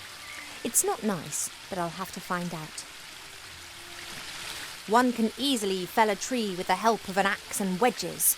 In my experience, nothing beats a sharp saw guided by two men. Slish, slash! The teeth of the saw bite into the wood, and in a few minutes, even the largest tree tumbles to the ground. After this, the smaller branches and the bark are removed from the trunk using hatchets. Once the tree is sawn into several pieces, it's ready to be transported away. Wow, I feel a bit dirty. It'll be all right. You'll see.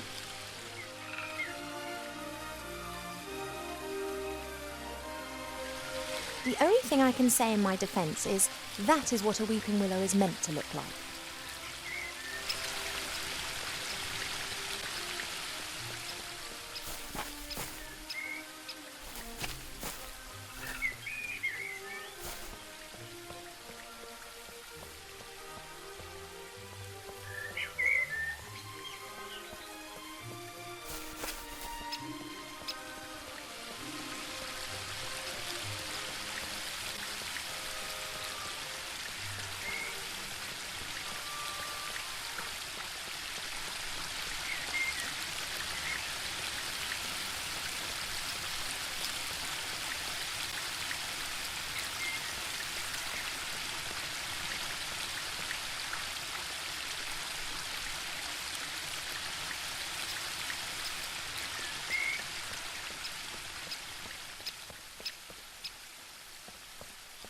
Hey, there's a rainbow. Since the willow's branches are hanging down for some inexplicable reason, the sun is able to shine directly onto the waterfall again and is now producing a pretty rainbow over the garden.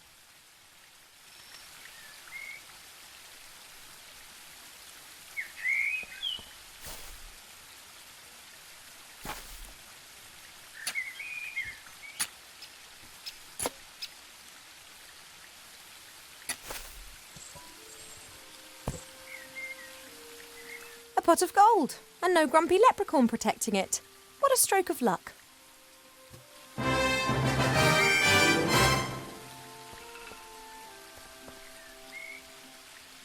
You're having a good time, I see. What can I do for you? I don't need your spade anymore. I've put it over there. Ah, that's great. And you've dug a lovely hole too, right in the middle of my lawn. Ah, sorry about that. Oh, what the heck. I'll plant it with something. I have to get on. Don't work too hard. That I won't.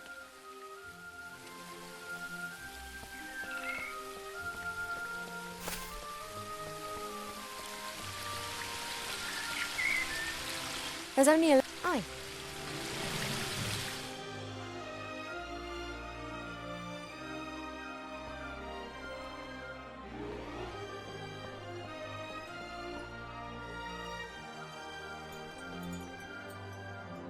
Hey, Cheap.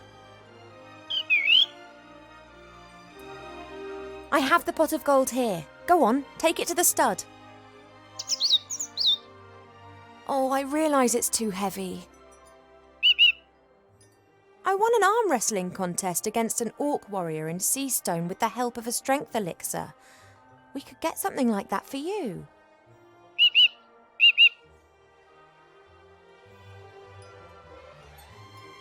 I'll be back soon, Cheap.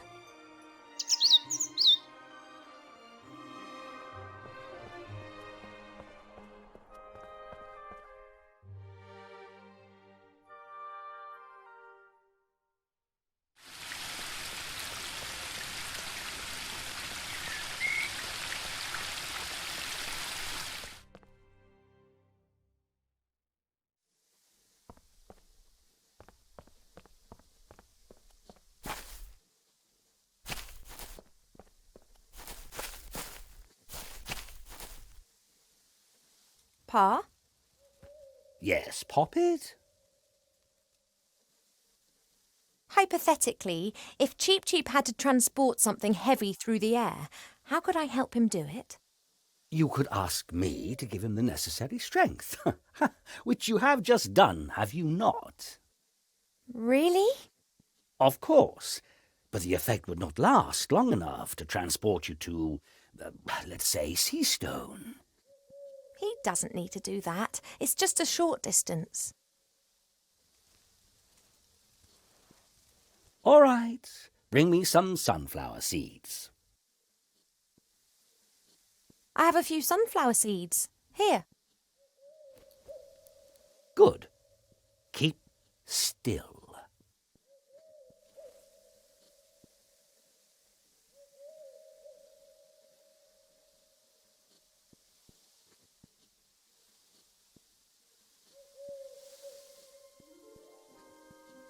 That's it. Just give Cheap Cheap these seeds to eat shortly before he starts on his journey. Thanks. I've got quite a lot to think about. Goodbye, little daughter. See you later, Father.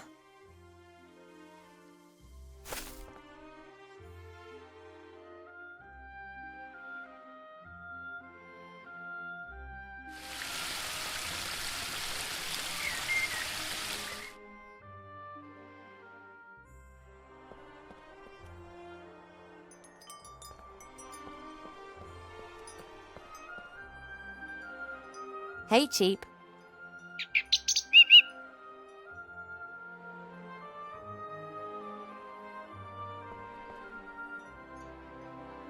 Father's changed the sunflower seeds. Well, can you feel anything?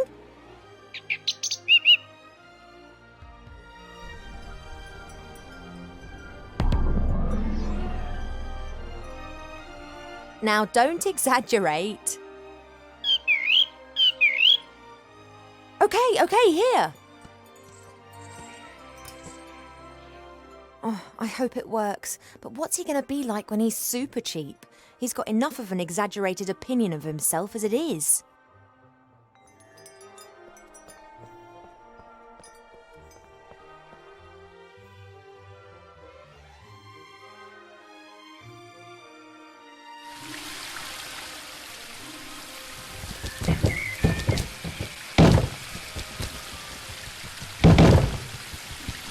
Oh, that's overdoing it a bit.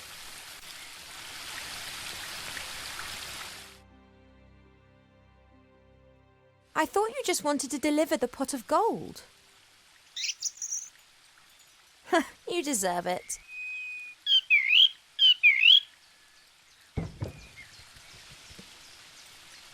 Any problems on the journey? Good. And the watch just let you pass? Yeah, they trust you.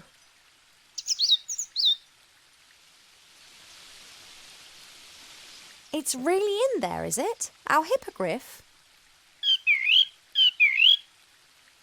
Why did the stud...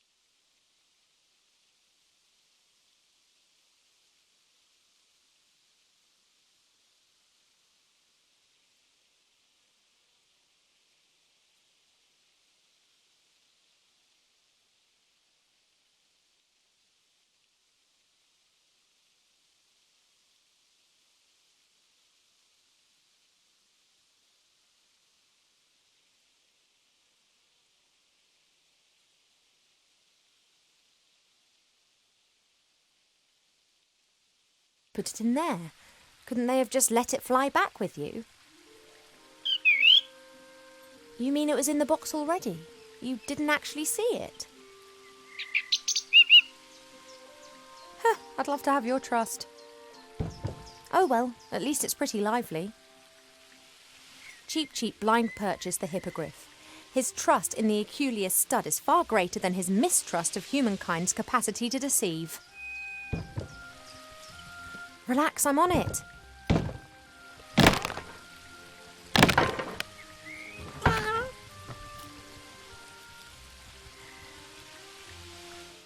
You've still got the receipt, haven't you, Cheap? The little chap has enough strength to demolish a heavy wooden box. That's a pretty good sign.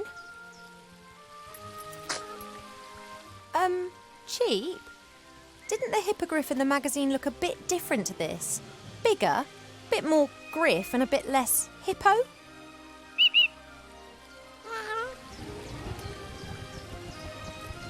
Is this the effect of the epidemic? Mother said it changed things.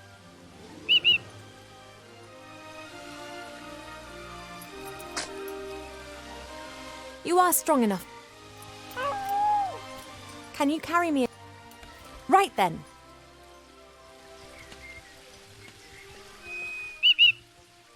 The Archmage. Murdered? By Wilbur Weathervane? There's something strange afoot, Cheap. Mark my words. I don't believe a word of it. Someone's responsible for this epidemic and someone wants to hurt our friends.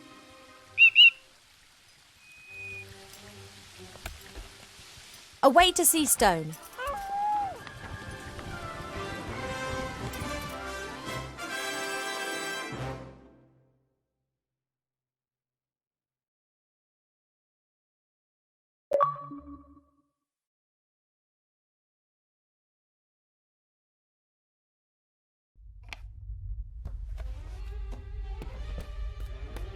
My name is Weathervane, Professor Weathervane. You want to teach us? Well, yes. Why not? You're a gnome! Gnomes can't do magic! I can, and have. During my mage training, yes? My mother also says that you should not be a teacher. But I think you're great, Professor. Oh, thank you. Say, Professor, what exactly is the magic constant? How long must Veritaserum mature? What can you tell us about ancient magic runes? How about you sit down properly first? Nope. Nope? That's no professor. Or, more properly, yes, Professor. Nope means yes, Professor. That's going to cause some misunderstandings. So, the magic constant? Veritaserum? Ancient magic runes? We want to learn something. You seem to really know a lot about magic.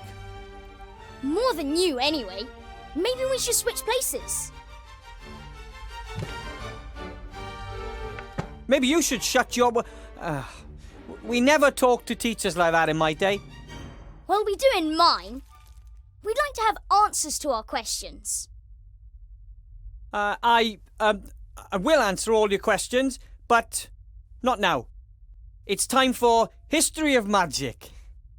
Then I have a history question. As everyone knows, gnomes are completely incompetent when it comes to magic. To be exact, only one great gnome mage has appeared in the last 800 years.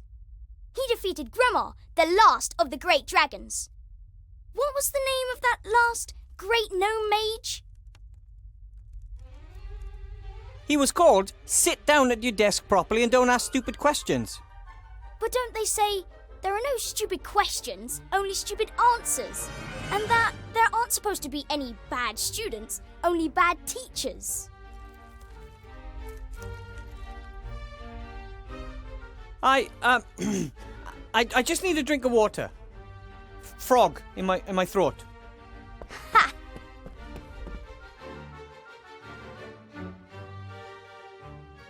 Oh man, Master Marcus warned me that the students would test me the first few hours, but this is a nightmare.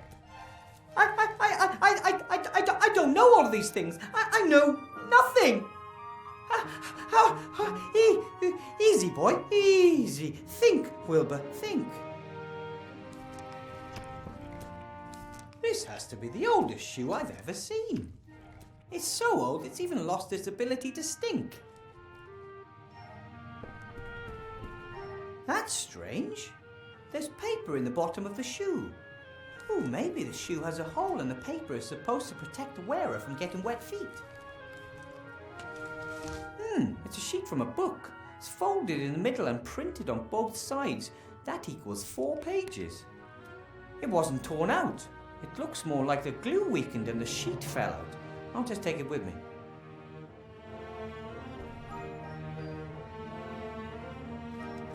A beautiful golden ear trumpet. One of my predecessors must have laid it up there. A very tall predecessor.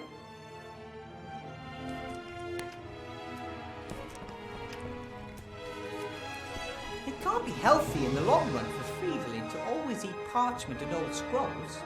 Perhaps he'd like the pet food I bought.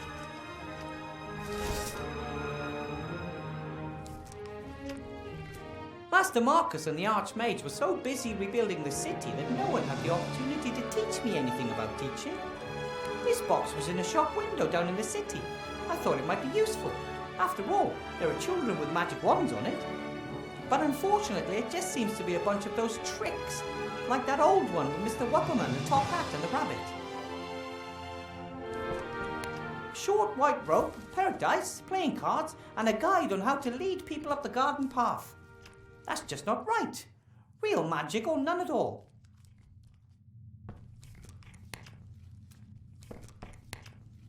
This is my contract, signed by the Archmage. I'm the first teacher in the School of Witchcraft and Wizardry, at least the first since the school reappeared. At first I didn't want to accept. I know almost nothing about magic. But Master Alistair said there are very few mages left, and I had completed mage training faster than anyone else. I was the right person for the job. I wanted to help and learn more about magic, so I agreed. Hopefully that was the right decision. I wouldn't want to disappoint Master Alistair. My whole family stayed in the White Ridge Mountains. Why would they even want to come to Seastone? This isn't their world. Little Sydney can walk now and reach everything that's on the workbenches. That tripled her invention output. Meggie doesn't build battle robots anymore since the war is over. Now she's experimenting with computing machines, but Grandad said there's no future in it. It wasn't easy to tell them I'm not an engineer, but a mage instead. Mum said she'd always suspected it. These are the aviator goggles that my granddad gave me before my first trip to Seastone. Well, pair of aviator goggles. The original pair was lost when Grandad fired me out of the cannon. That's when I found out Grandad has a whole box of these goggles. Every time he tries to persuade some idiot to do something stupid, he makes a rousing speech and then hands over his old aviator goggles. The teddy is just, a keepsake and some moral support from home. Soft and cuddly moral support. The bed is pretty cozy. It's so cozy that Fridolin is curled up in it. But that's okay. Friends share. And he lets me sleep at the foot end.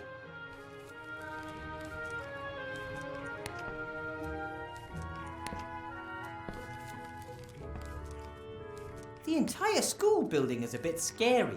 No one knows exactly where it was the last 20 years. It disappeared overnight and then reappeared just as suddenly once the war ended. There's a lot of magic in these old walls. The stove is always on, for example, and even though I've never put any wood in it.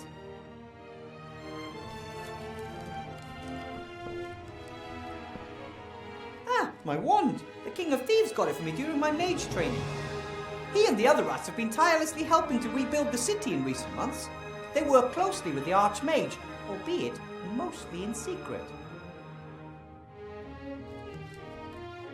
I still haven't figured out exactly how it works. Sometimes it performs the most amazing magic, and sometimes it can't even perform the simplest of tasks. Archmage Alistair's promised to have a look at it sometime. Maybe it has a loose connection or something. Mages use balls like this to communicate over long distances. Master Marcus explained it to me. He'll know how I can tame those unruly students.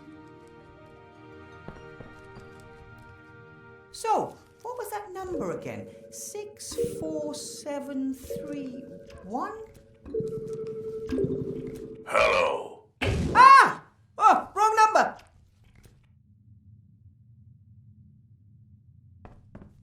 This is Fridolin, my rabbit sheep.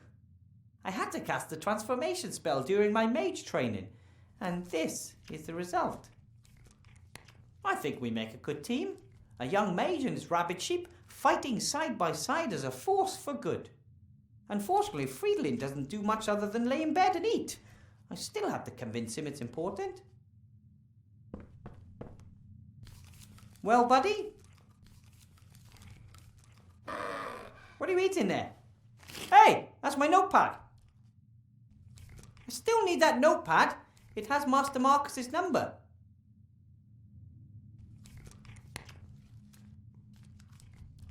Okay, we'll do it like this.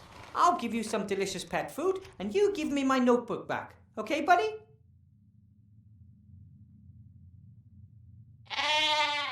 All right, me first. Okay. Now give me my notebook, please. Hey, I thought we had a deal.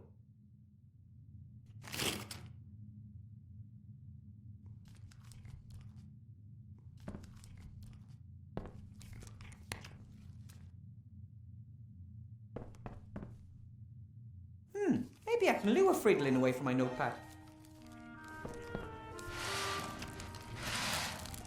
That's it. That's all there is. Hey, Fridolin, look! Food! All you have to do is hop over here and get it.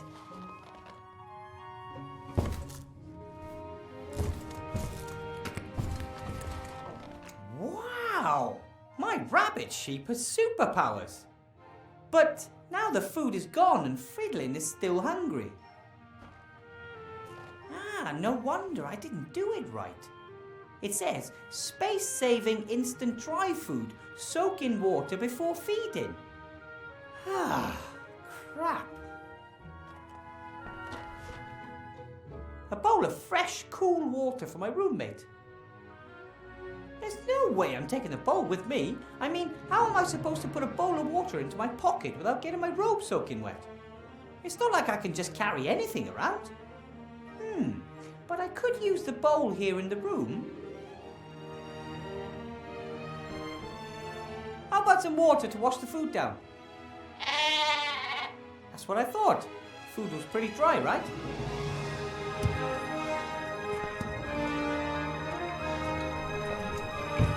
See how well I take care of you?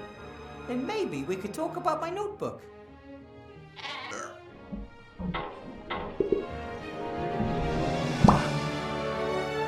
Oops. I'll read the instructions next time, promise. Sorry.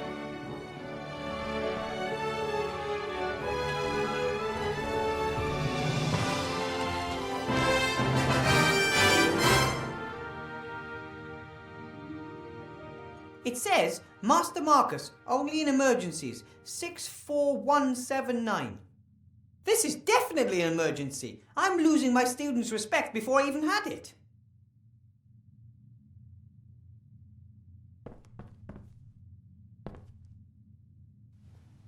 Well, 64179 and, 9. Hopefully this will work this time. Yes? Hello? Master Marcus! Wilbur, what is it?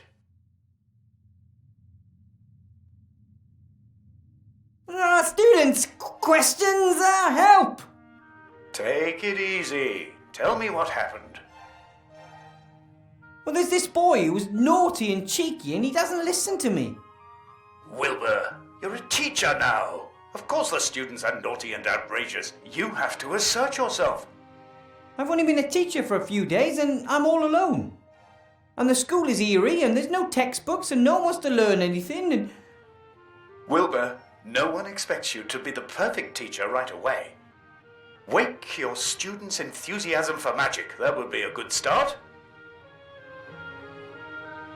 How can I inspire my students? I don't know anything about the history of magic.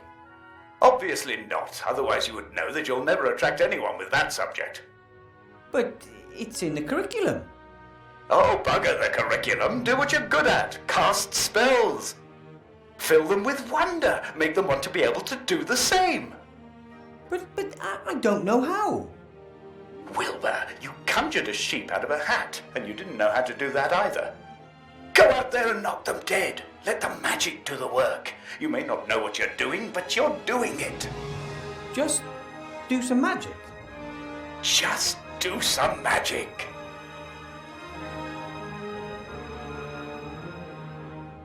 Your brother called me a natural talent.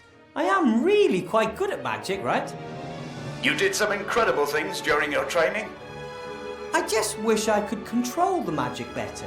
Sometimes it just bubbles out of me, and other times, nothing. I think that will come with time. And if not, you will have to rely on your ingenuity. Apparently there was a powerful gnome mage a long time ago. Did he kill any dragons? According to legend, the last of the great dragons, Grema, was defeated by a gnome.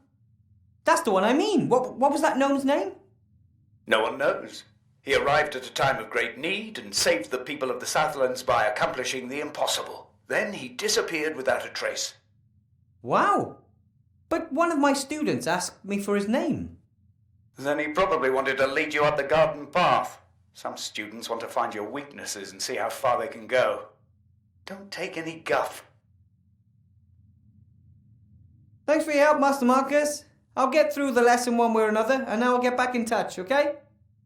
Sorry, but no, Wilbur. You caught me packing. I'm off to spend 2 exciting weeks with a couple of friends. What, you got on vacation? Well, no. Maybe it's more than just a holiday. I sold the mage school, as you know. I want to start something new. Finally do what I really want to do. Role-playing games. Role-playing games? Live role-playing games. They start in a few days. We leave the normal world of magic, monsters and dungeons behind and immerse ourselves in a fantasy world. I play a removals contractor who is caught in a traffic jam with his truck and must therefore spend a night in a motel. Can you imagine what adventures could be waiting there for me?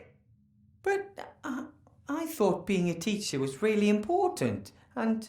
That it is! Have fun! Master Marcus! Hello!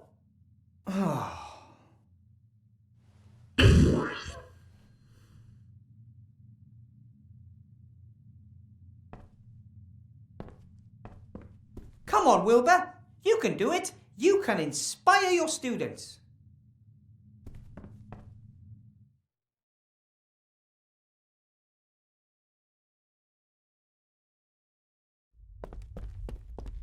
That's better. So what about the magic runes? No one knows the name of the gnome that defeated Grema. Nice try. Feet off the desk, or I'll make it bite them off.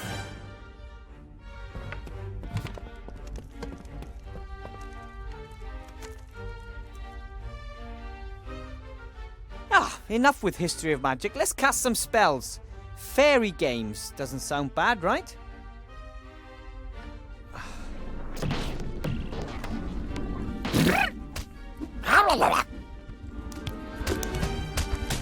Impossible! Not bad, eh? Wow!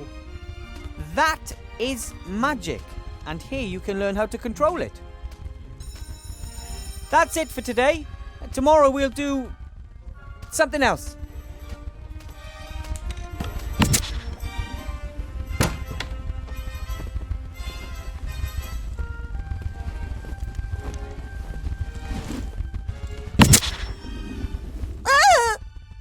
Oh, sorry, honey. Get rid of that, will you? I need a word with Mr. Weathervane.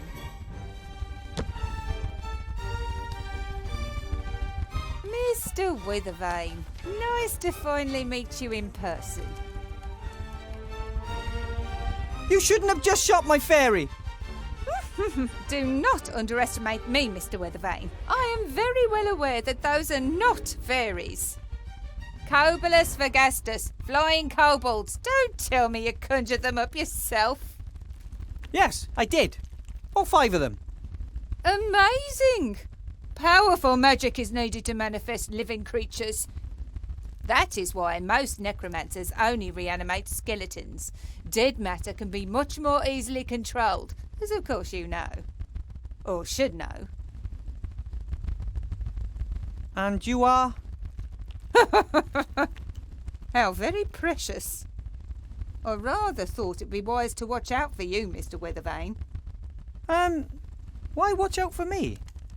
You only play the innocent little country yokel. I always knew that.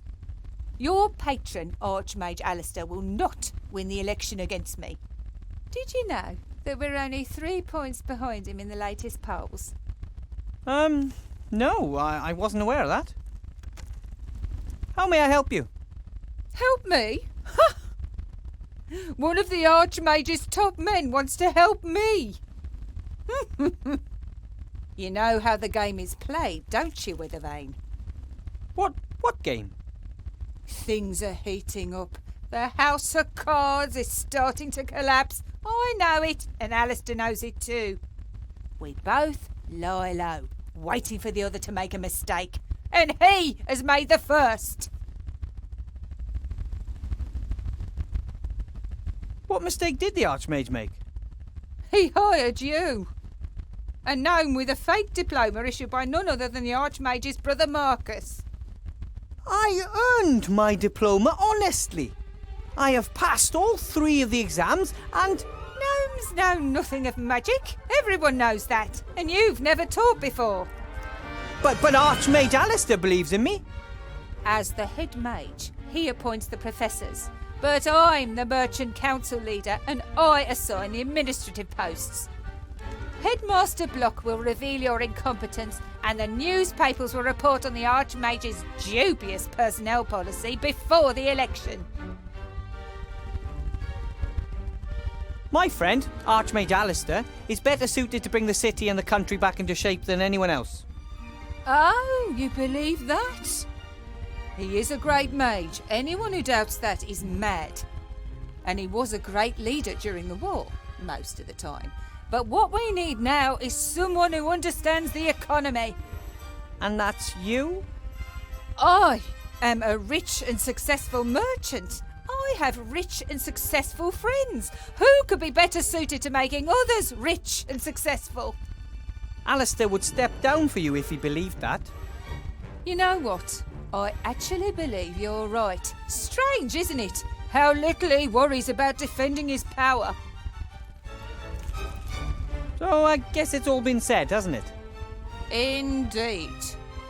You're on a sinking ship, Weathervane, but I could still be convinced to throw you a life preserver. I trust the Archmage. Then, Mr. Weathervane, you shall perish with him. Here, elect Sybil Van Buren. She knows how to get it done. Come along, honey, we're leaving. There aren't any of these in my book of fairy tales, Mama. I know, honey. Who wants to look at something that ugly? Can you turn him into a unicorn? Or the Cheshire Cat? Or the Frog Prince?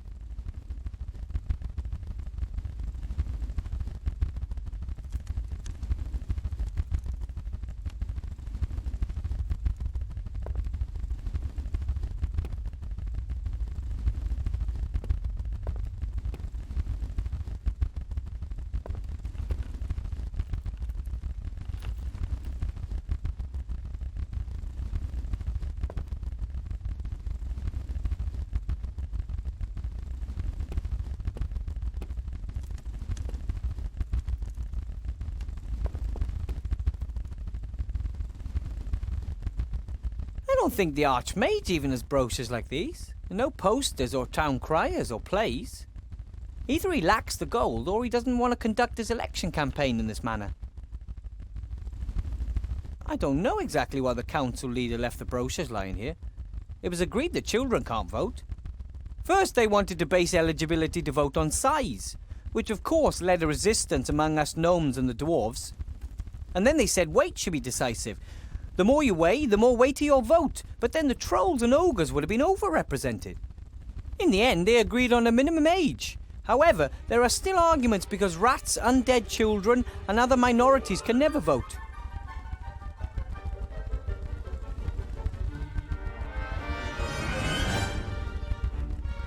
This is the desk that Chantal, the daughter of the council leader, and little Timmy share. Hard to imagine two students being any more different. Chantal is only here because of its tradition in her family, and I don't think she really cares about magic or has any real talent for it. Timmy, though, well, he is eager to learn and was so excited the last few days. It's for students like him that we have to get this school back up and running.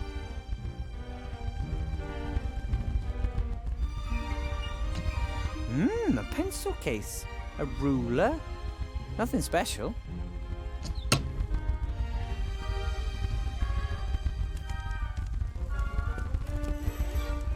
Oh, Chantal forgot her book. Seems to be a book of fairy tales, but one of the tackier kinds. My dad used to read me fairy tales when I was a kid.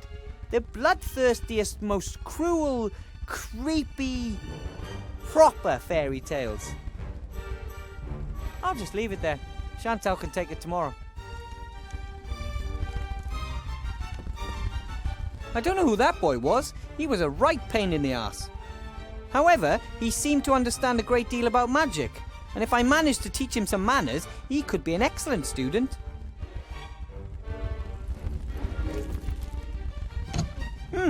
Generations of students have left their mark, especially in the form of little pictures and sayings carved into wood. Here's a particularly long one. For all drifters and troublemakers, condemned to write the same sentence on the board over and over again, no problem. Cast the automation spell on the piece of chalk and it does it all the work for you. Bartholomew. Hey, aye, that's cheating. Pretty clever, though. The spell carved into wood down there, I'll just write it down.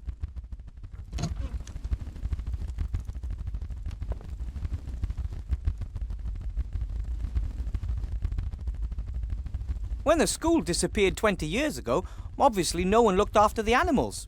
Expected consequences, really.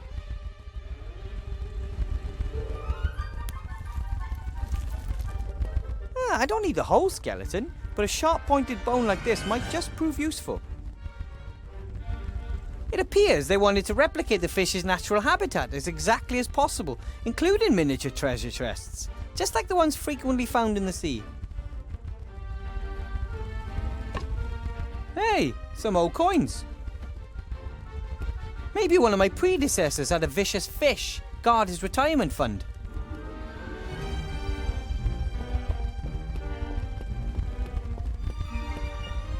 Introduction to magic, sheep breeding and care, statistics.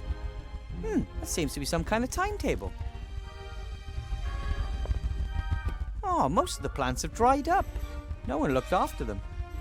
Only this plant must have found a water source somewhere.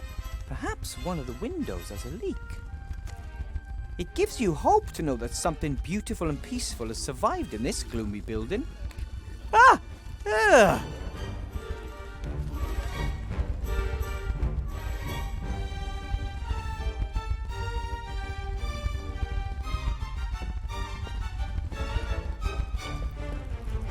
Maybe it was always a carnivorous plant. But then again, perhaps it adapted to its new environment to survive.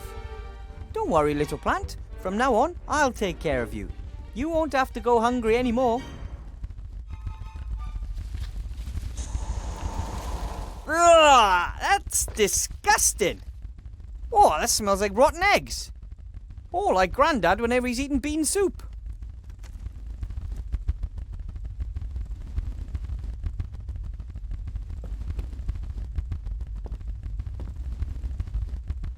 I'm gonna hold my nose. That gas smells like, well, you know, gas.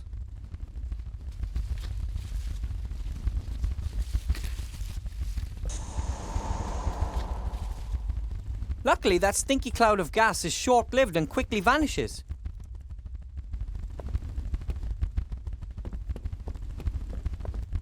The last time a fire burned in this was before the school disappeared 20 years ago. And even if I could, I shouldn't start a fire in it anyway. The flue was broken, and the smoke would fill the entire classroom. A little ash, but also some unburned waste. Here's a sheet of paper. Another book page. Or, more precisely, another folded sheet of paper upon which 4 pages have been printed. When I look at the page numbers on the first sheet and on this sheet, it seems there are at least 5 sheets missing.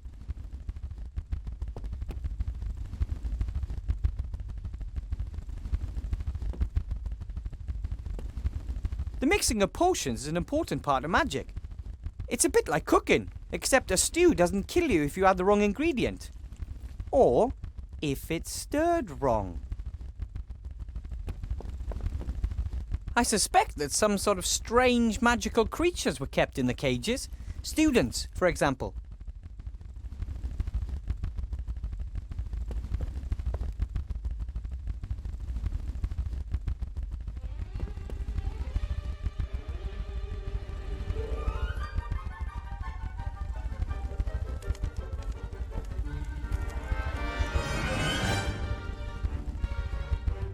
This book looks very old and important. Half the class had runny noses, most were recaptured. This is the roll book where the teacher writes down any unusual events.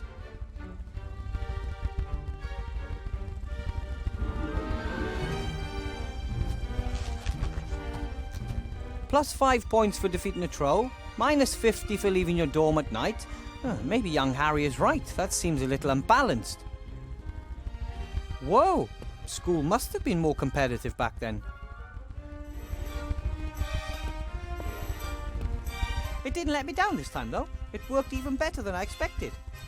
It was like it wanted to conjure. I could hardly keep it under control.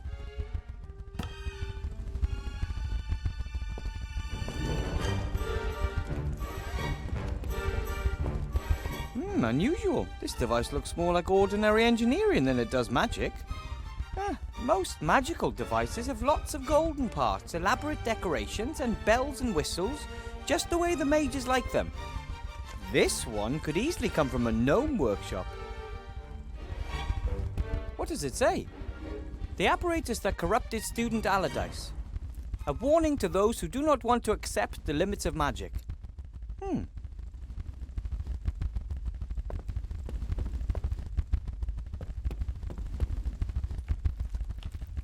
Maybe I can find something in the roll book about this Allardyce mentioned in the note on the apparatus.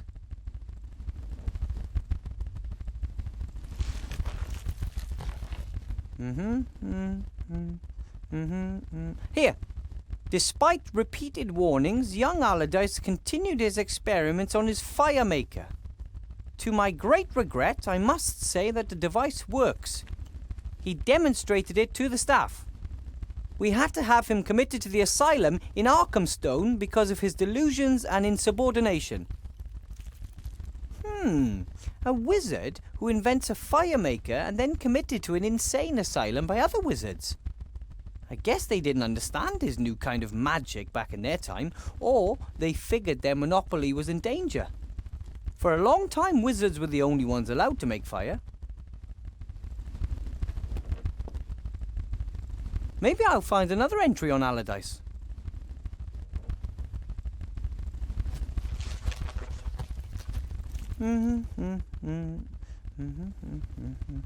Yes, here, bit earlier. Today I made a disturbing discovery. Young Allardyce, very gifted but also nonconformist, was making drawings of an apparatus. This apparatus could start a fire without magic. Of course, I took the paper away from him and showed it to the headmaster. He ordered 2 weeks of detention in the dungeon and added the drawing to the offender's file.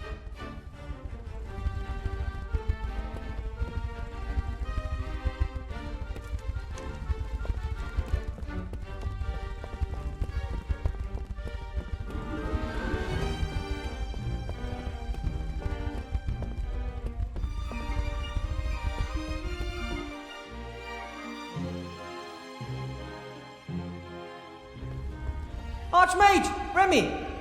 If it isn't our newest professor. How was your first class, Wilbur?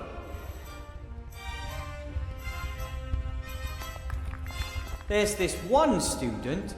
So cheeky and naughty. That's the way they are sometimes. You just have to find a way to get through to them. I conjured up some cobbles. That left him absolutely speechless, and the other students were thrilled as well. Ah, well done. That's the right thing to do. You've already pretty much won the battle, Wilbur. Once they want to learn, they will. What brings you to the school? I wanted to pay Horatius Bloch, the new headmaster, a first visit and see how the school's doing. That's very nice of you. But don't you have more important things to do? Well, it's my old school. I once walked these halls as a child myself. What the Archmage doesn't want to tell you is that something is wrong here. For a few days he has sensed the presence of something evil. So what's he like, the new headmaster? He's no mage, that's for certain. He is an agent of the council leader. First and foremost, he is a reliable official with principles, REINA. The council leader of the merchants did appoint him, and he may advocate her policies. Yet I do not believe he will conspire against us. He is stern, but upright. Did you see the way he looked at me? Like I was vermin? No, I tell you. The council leader has hired him for one reason and one reason only. He is supposed to make life difficult for our Wilbur here. Am I being set up to fail so they can put the blame on you, Archmage? Ah, if that's their plan, then they have already lost. How's the campaign coming along? I hope we're winning. We're still in the lead. But our margin is shrinking. Van Buren's bigwig cronies are throwing tons of gold into her election campaign. How are things in the town? Have things calmed down? Not really. The barricades are getting higher and the camp is getting larger. People are getting impatient, and who could blame them? The war is over, yet everyone is doing worse and worse. But you're doing your best, Archmage. It takes time, Wilbur. The deeper the wounds, the longer they need to heal. And nothing causes deeper wounds than war. We must deliver results. Most still trust Alistair, but the mood could swing. Then we would not only lose the election, we would have a riot on our hands. The council chairman was here. She picked up her daughter from my class. A terrible person. She has great influence, and she has friends in high places. She could also use her influence to do good too. So why is she trying to bring you down? She believes that that would be a good thing, Wilbur. Almost no one wants to do evil. There are just very different views on what is evil and what is good. You said you sensed something evil earlier. What do you mean? Everything we do and think leaves a trace. You know how you sometimes shudder when you enter a place where great evil has been done? Dark magic leaves a particularly strong trace, like a bad smell. And it smells like dark magic around here? I first felt it a few days ago. First in the lower town, then in the upper town. And now here at the school. Where did it come from? I mean, do you know who's responsible? I don't. The trace dissipates. There is too much wild magic in the air here at the school. We must keep our eyes open at all times. Good detective work will serve us better in this case than some hocus pocus. I think I'll go see the headmaster. Goodbye, Archmage. Bye, Remy. Goodbye, Wilbur. Don't let them intimidate you. I'll do my best, and I won't give up. I know. You go on ahead. I'll be along in a minute. I want to talk to you in private, Wilbur. There are problems. That bit about dark magic all over the city does not sound good. It's not just that. I think the Archmage's life is in danger. What? There was an attack, or there may have been one. Alistair insists it was a coincidence, but how often do heavy gargoyles just break off the Mage Tower when he is standing below them? I have assigned as many rats as I can spare to guard him, but you must also keep your eyes open, Wilbur. Me? Not only is something going on in the city, something is happening in the school too. We need information. We need to find out who is behind all this. I hear Alistair's finally appointed you head of the Secret Service. From King of Thieves to high public office, eh? Absolutely. Made quite a stir. It is the first time a rat has ever officially held an official government position. More than a few are of the opinion that with so many humans out of work, rats should not receive any jobs at all. But nobody knows the city like you rats do. You really helped me out during my last adventure. You brought me potion ingredients and my fantastic magic wand. And you saved Timmy and my entire clan from starvation. We'll never forget that, Wilbur Weathervane. Timmy was a great help during my first lesson this morning. Yes, he has done well. He absolutely wants to be a mage, just like his role model. Just like the Archmage? No, just like the hero of the Black Tower. For Timmy and many others, you are one of the heroes who ended the war. Oh, me? Then it's best I talk to the headmaster and ask him what I should do for him. Whatever it is, just do it and act inconspicuous. But keep your eyes open for anything unusual while you do so. Well, things that look unusual even in an enchanted mage school. Got it. Why don't we meet down at the inn after work? Then we can exchange news. Oh, I just hope Headmaster Block doesn't keep me busy all night. Oh, you'll be fine. You defeated the Shadow Army, never forget that.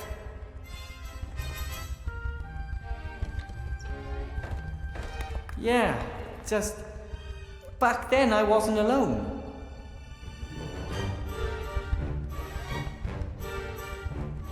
The school's not in the best condition. The worst of the rubbish has been disposed of, but it will still take weeks before everything is clean and tidy. When I first arrived at the school a few days ago, I got a real fright when I first saw it. I mean, I knew about armor from books, but if you imagine that there's a real person inside, and has been for decades, ew. Maybe the tapestry shows who the knights served. I don't know much about these things, unfortunately. We didn't have knights in the White Ridge Mountains. Probably they sank in the snow. The tapestry's in a miserable condition, like everything here. The colours are faded and... hey, there's even a loose thread.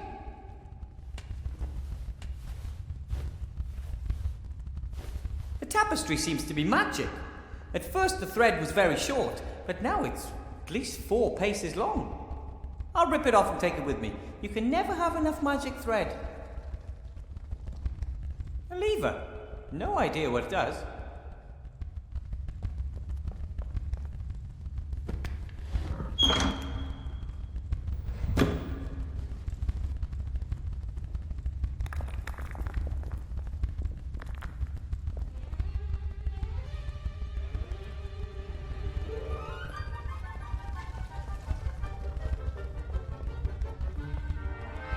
What's this? Another book page. I'll take it with me.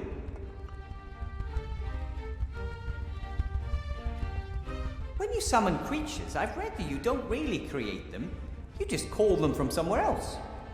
I don't know where the kobolds came from, but they don't give me the impression they want to go back there soon.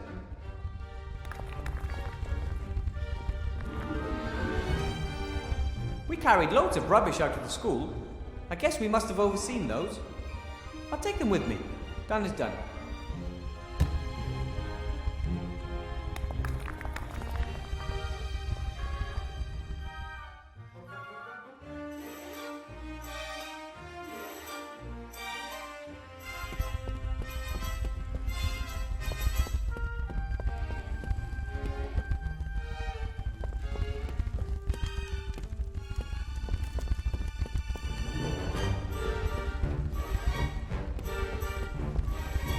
What's this? A gift? For Wilbur A.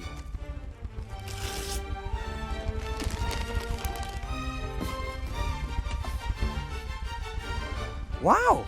That's... what is it? I'm a magic slate. You look like you're pretty expensive. Thank you. And you're a gift. You're mine now. The gift wrap and greeting card seem to indicate that this is the case. But who is A? Insufficient parameters. Maybe Alistair, the Archmage. Mordred, Vivian, Leslie, Alistair, Archmage of Seastone. He probably thought I might need some help. How nice of him. Vivian. But what exactly are you? A talking slate? I can speak, write, draw, calculate, sing, write poetry, and vibrate. And answer almost any question. Wow!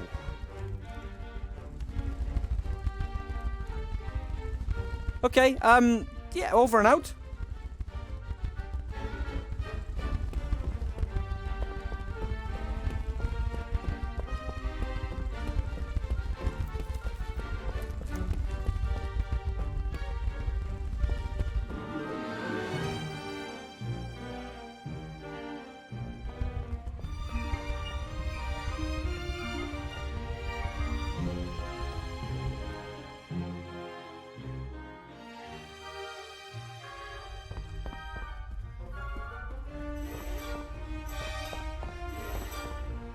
Headmaster Block. Ah, Professor Weathervane. There you are at last. I have some tasks for you. You mentioned tasks earlier, Headmaster? Yes, you have 2 tasks. As you know, the Archmage is coming early tomorrow to officially inaugurate the school. Important political and business personages will be attending, and as you can assumedly see, the school is not in a presentable condition. Council Leader Van Buren has hired a caretaker, but he cannot do the work alone. Your tasks are to help him clean the floor in the entrance hall and remove the cobwebs by tomorrow. You want me to sweep the hall and get rid of the cobwebs? Is that really my job as a teacher? Yes, indeed. A school is a team endeavor, so that means you have to do what I tell you. If you told me to get rid of the flying kobolds, that I would have understood. What did you say? Flying kobolds? If there are flying kobolds infesting the place, they must be got rid of too. See to it, Weathervane. Floor, cobwebs, flying kobolds, fix them.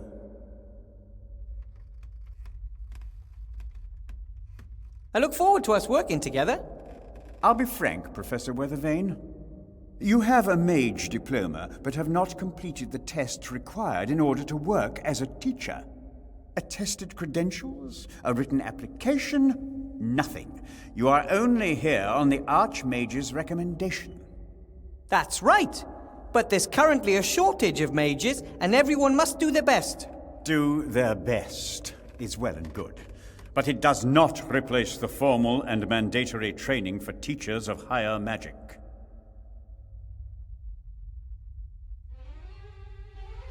I may have no formal training as a teacher, but I managed to thrill my students in the very first hour.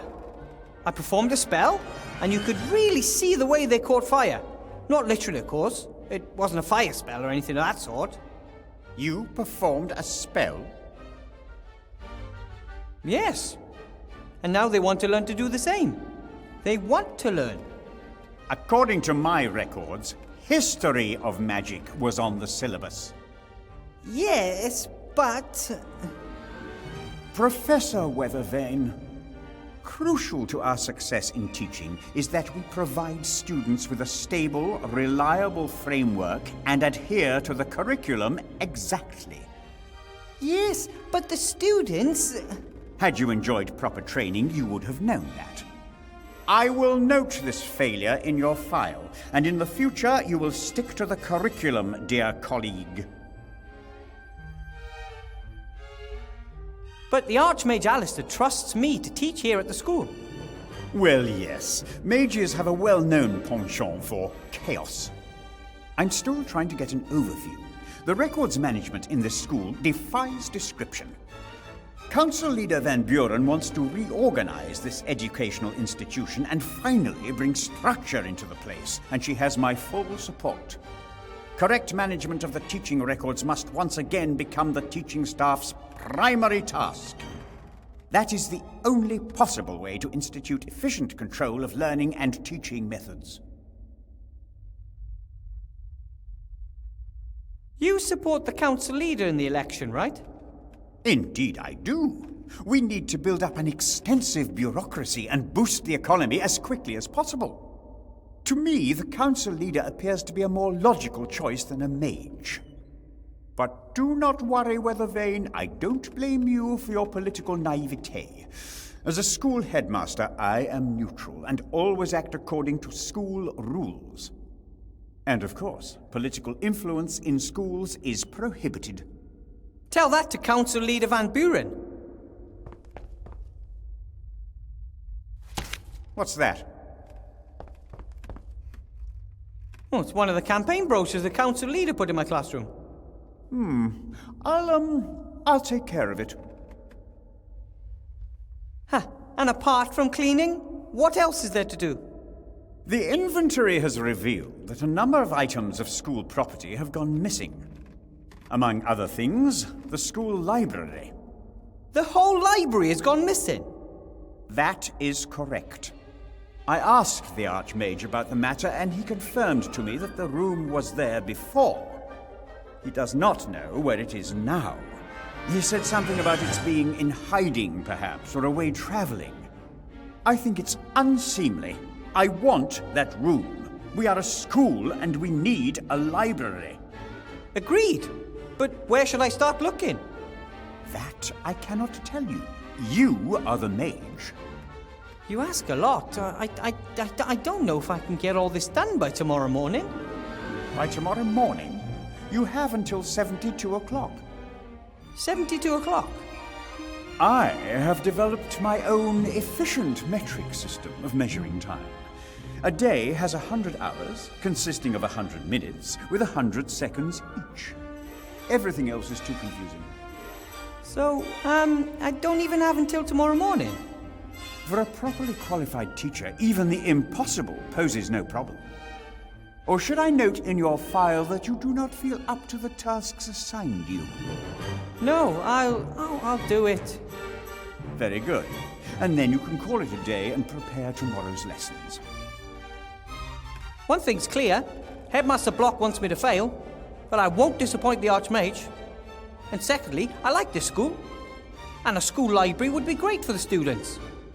And third, the work the headmaster has given me is the perfect opportunity to keep my eyes open for Remy.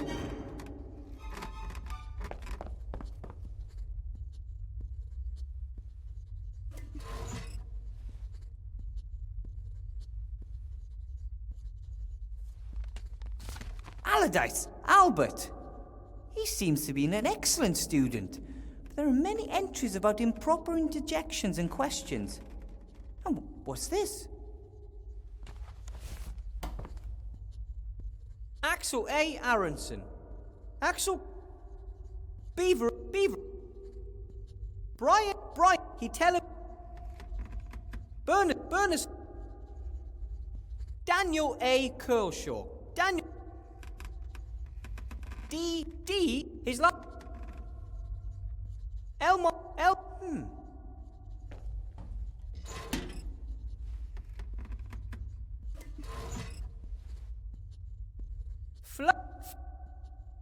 Hi, Fried. Inga,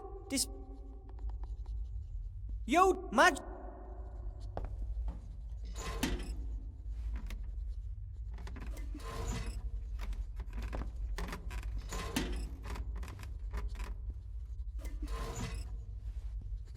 Lena, Levitt, Gift, Marco Tit, Marco, Mario, Marco, Lord, Movi, Omadom, okay.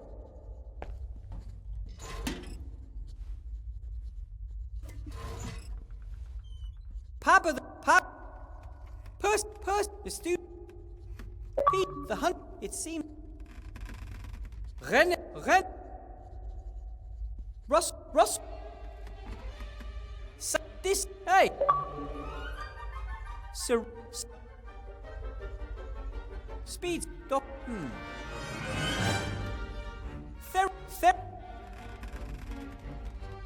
Toby.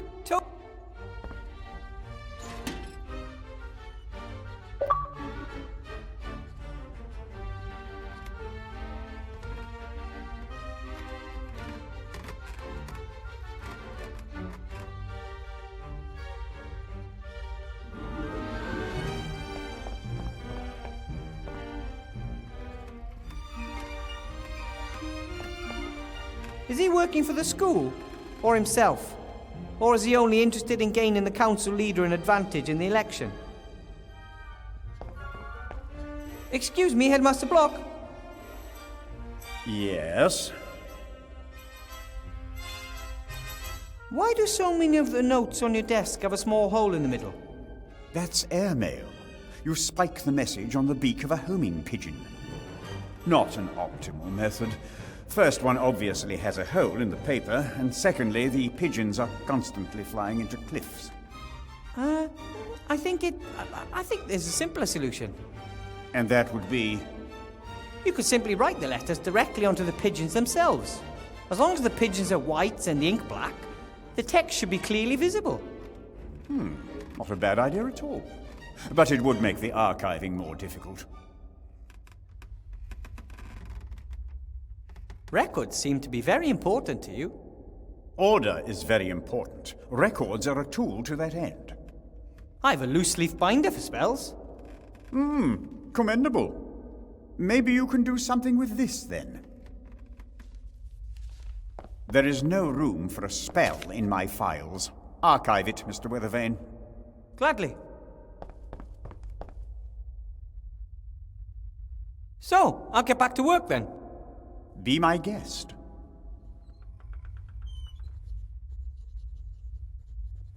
A spell? Someone has written a note in the margin. Headmaster Pinkerton, this spell is currently circulating throughout the school. It opens tabs, knots, loops, and the like.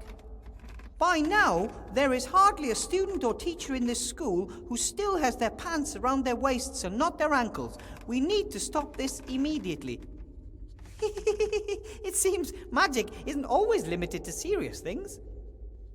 For opening tab...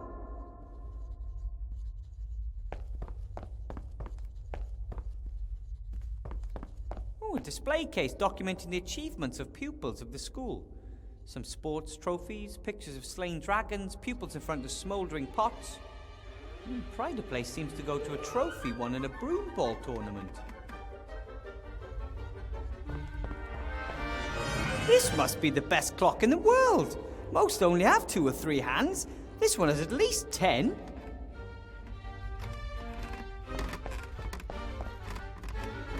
It says Fireplace Travel Network Map. It shows a lot of fat black dots connected by lines. Above each of the dots is a name: Seastone, Mage Tower, Entrance Hall, Coaching Inn, Fox's Den, and many more. 3 animal symbols are located beneath each of the dots. I've heard about this. Wizards use a powder to travel through the fire in one fireplace to the fire in another. Of course, this doesn't just work with any fireplace. It must be on the Fireplace Travel Network.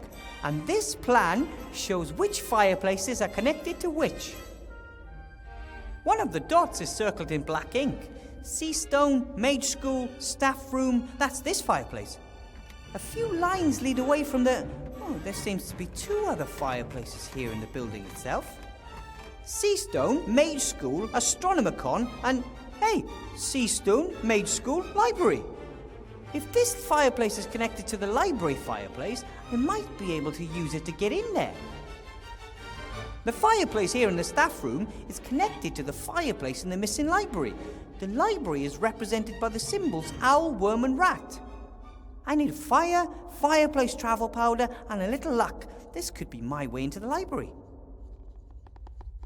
A nice pair of bellows. They really get a fire going. When my family wanted to forge something at home, I was in charge of the bellows. You are the most important gnome in this matter, they often used to say to me.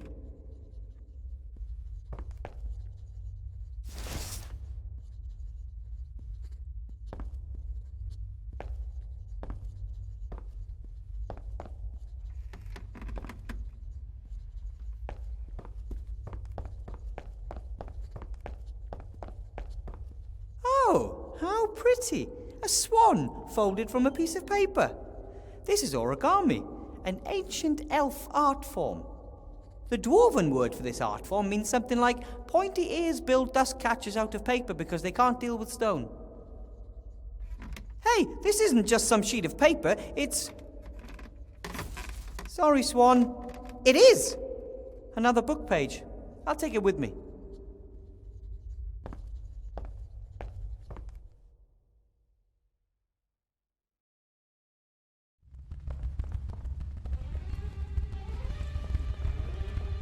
Whoa, the new caretaker troll.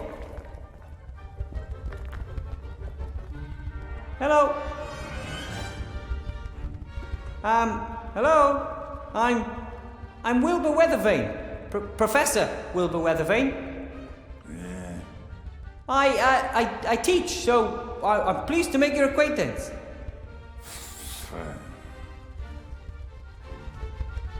If you were to talk to me, we could work together to accomplish much more for the school. Come on! I demand that you talk to me. Oh, great.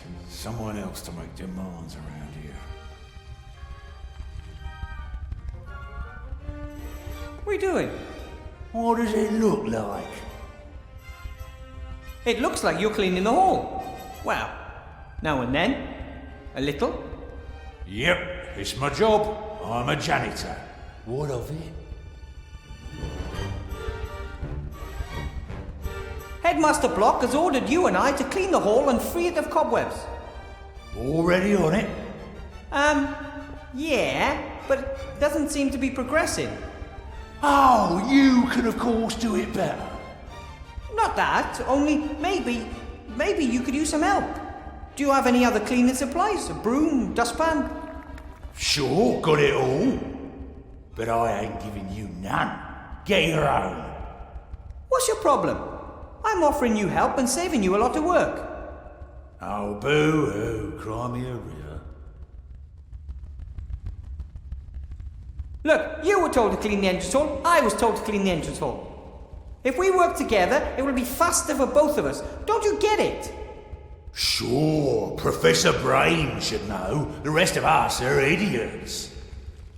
I never said that, but it is a fact. Don't know about anything, but want to play the big man here, huh? It is quite obvious that. No one else is allowed an opinion. We had that here before, you know. Rotten fascist. I don't want to fight with you. Your parents are siblings. Yeah, all three of them.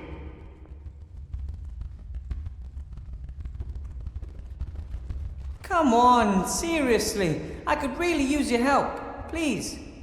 Can't cope with your life, huh? And now you want me to fix it for you, just like always. You've never helped me. We don't even know each other. Oh, the fine gentleman considers himself something better now, and suddenly doesn't know us anymore. I'm slowly beginning to believe you actually find it funny to wind me up. Everyone hates me because I'm so cool. I'm sure they don't. Yes, they do. People say that I'm arrogant. But how should they know? Oh, I'm given time of day. And you know what beats everything? No? A hammer! Ha ha! Idiot. You've been a caretaker for long? What exactly are your duties? I run the place. Oh. Nothing here works without me.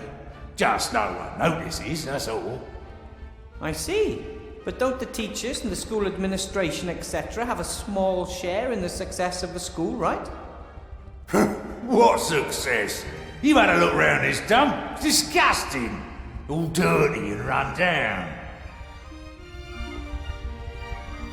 Yes, it's quite dirty here, in fact. But isn't it your job to do something about it? What do you think I'm doing? Could take a while until you're done cleaning up the mess, right? If you say so, Mr. Know-it-all. I bet Council Leader Van Buren got you the job here. Of course, she wanted the best. Oh, great. I think she'd be perfectly happy if no progress was ever made here at the school. Know what your problem is? You're a windbag. Bert thinks so too. Who's Bert? Buddy of mine, he thinks you're a windbag too. But I don't even know Bert. Even we just met. So you're saying I'm lying? That's exactly what Bert, me and the others hate about you. There is no Bert! You really live in your own little world, you windbag. I'm keeping an eye open for a friend, so please let me know if anything unusual happens in the school. Well, you know, if for example someone's wandering around the school who has no business here, or if things disappear, or, you know, things like that. There was a penny stuck in the door. You what? There was a penny stuck in the door. Wouldn't open. Ah, that's probably not important. Did you put the penny in there? Me? No. If I find a coin in there, I'm taking you down. It was nice talking to you. I really don't understand why so many people don't want to talk to trolls. Arseholes, the lot of them. They don't want us to speak our minds. And I think that's wrong. That's why I let you. Yeah, but then you run down everything I say. Who made you sheriff here? This school is going downhill and has been for a long time. Ever since you and a few others came here, there's been nothing but stress. Hang on a minute. Isn't this your first day? Didn't used to be that way.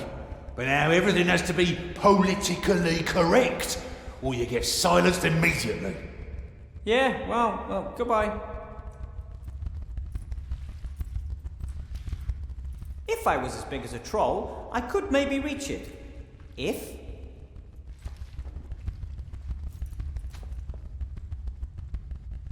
Oh, hello. Why have you always got to be in my face?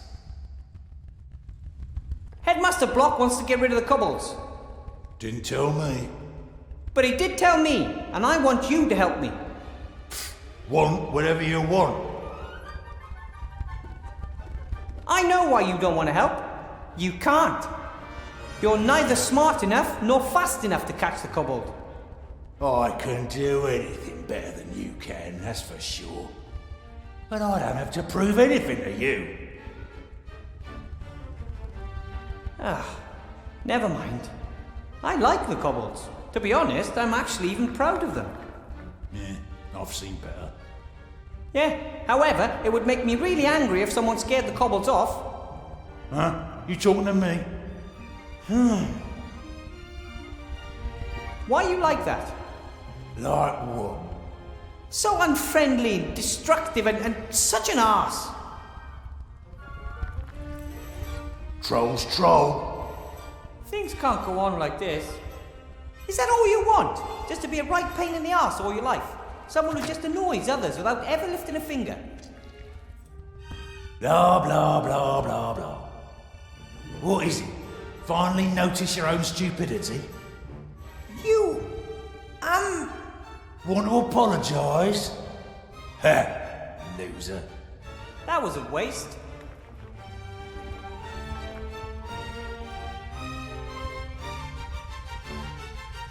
A lever?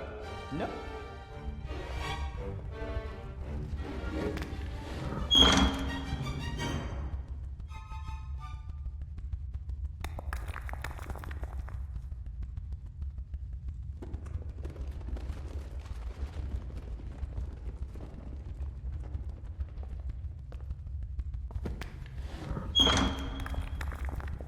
Bye!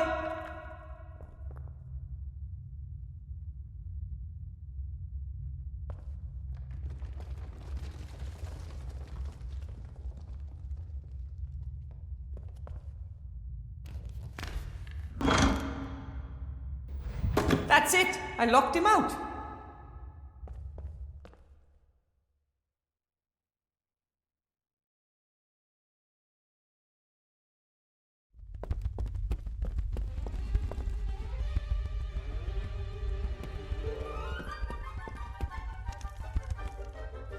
Oi! Stop that!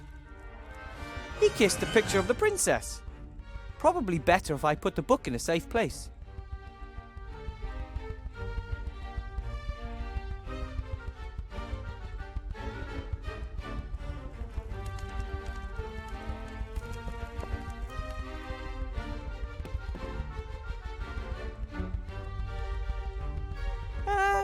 Maybe I can lure him into a trap. Hey, look! That book!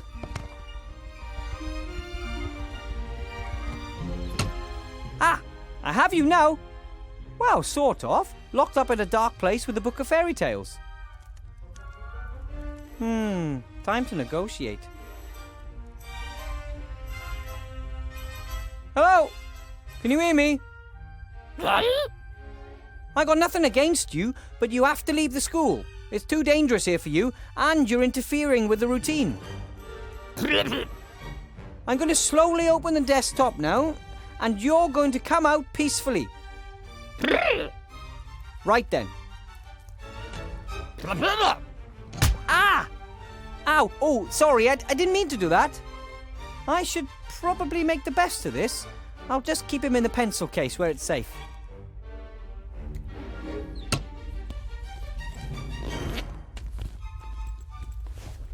Oh, I think he's woken up, and he's looking for trouble.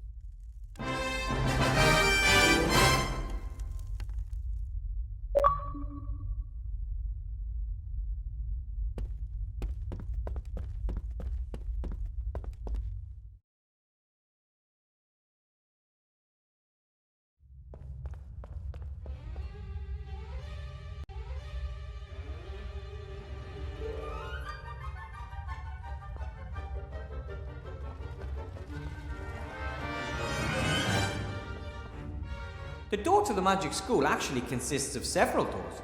One for the large creatures such as trolls, one for humans and elves and the like. And then there's one for gnomes and dwarves, and one for even smaller beings. That is supposed to symbolize that everyone is welcome in the school. But in reality, graduate mages are almost exclusively human. I'm the first non-human to graduate in many years.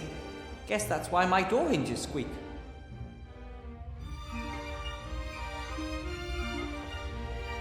If I put a coin into the gap in the door on the same side as the hinges, the door won't open anymore. Done, and the caretaker never twigged.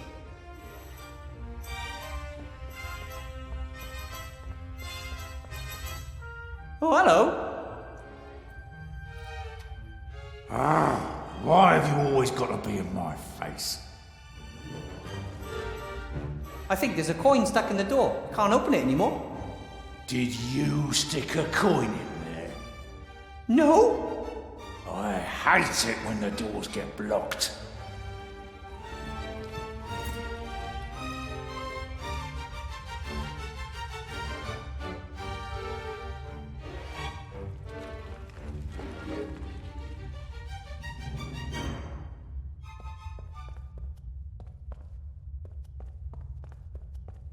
Quick now. Omnia nunc aperero. Ha ha, he didn't twig.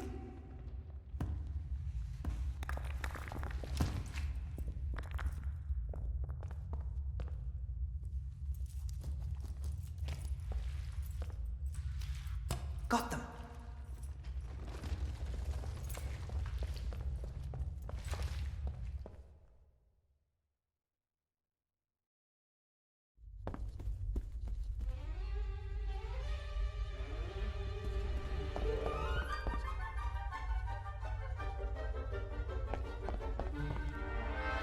One of these keys has got to fit.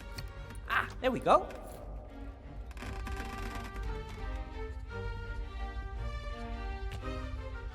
What are those noises, Professor Weathervane? I was just removing an ugly stain from our display case. Our school's achievements should be there for all the world to see as a shining example. Well said.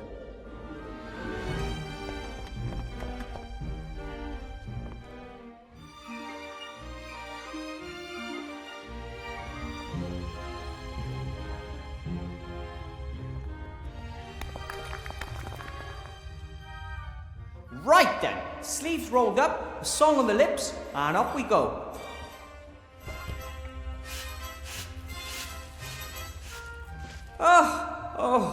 Who am I trying to fool? The dirt is rock hard and impossible to shift, and the broom's too big for me, and the hole's huge, and I hate cleaning. It'll take me hours to get this done. There must be a better way.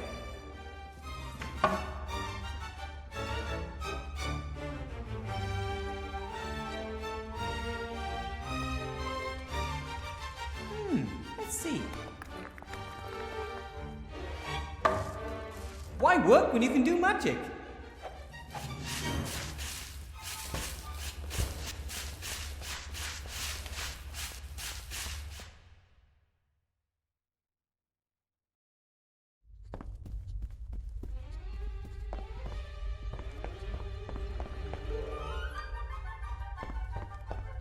Excuse me, Headmaster Block. Yes? About those tasks. Yes? The hole's already as good as cleaned. As good as. No half measures, dear colleague. The cobwebs in the hole are a long way up. And? You may not have noticed, but I'm a rather average-sized gnome. That is no excuse. Get to work.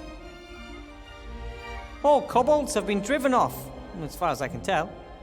Good job, then. How did the vermin actually get in here? Maybe they're in town on business and got lost? Some joker must have summoned them. Or the Archmage. Probably wants me to look bad in my new job. Luckily, I was able to contain the kobold plague. Well, actually, it was me. Certainly.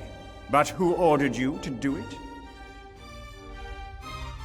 About the fireplace map over there. Yes. It shows several fireplaces in the school. Of course. Large and important buildings can have more than just one access to the fireplace travel network.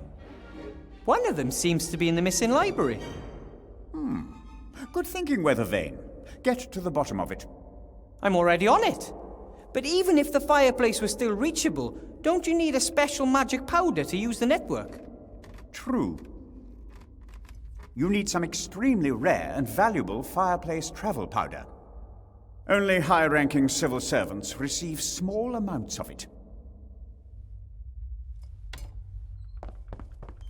Thank you. Weathervane, aren't you listening? Only high-ranking civil servants get some for personal use. But I thought I was supposed to find the missing library. Of course, but without wasting my fireplace travel powder, thank you very much.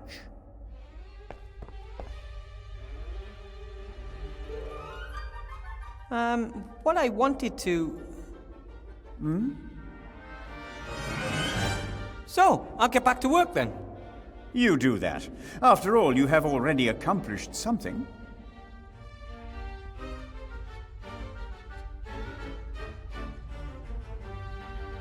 Haha, time for a little distraction.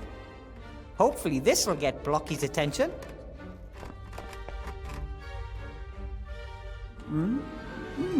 So that would be the next... Go away!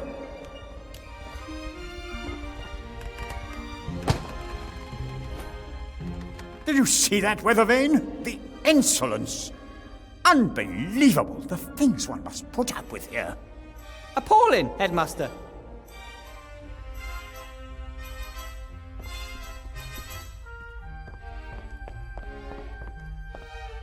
Together with some fireplace travel powder, this fireplace could be my ticket to the library. A neat pile of firewood. More than enough to make a decent fire. It's really cold in here. I'm gonna light a small fire, okay? Do you intend to burn school property? No, there's some firewood right here. Yes, and it belongs to the school. Oh, sure.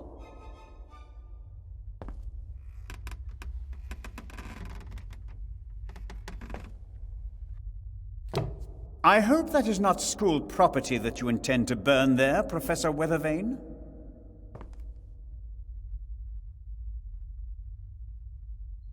They're just a few old boards. From the school here? Yes, but you should have thrown them away. You should have thrown them away, but you didn't do so.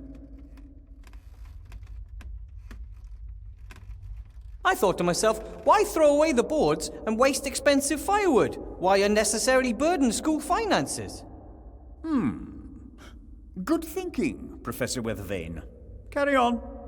Wowzers! Even outside the classroom, this job is more complicated than I first thought.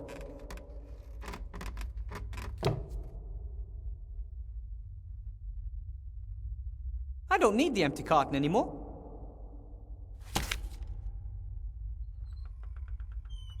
Paper, wood. Now the only thing missing is fire. Do you by any chance have a match, Headmaster Block? You are a trained mage, Professor. The fire spell is part of your basic training. Yes, of course. Or were there some gaps in your education about which I should be informed? No, everything's fine. I'll just go get my wand. Crap! I have no idea how to conjure up fire.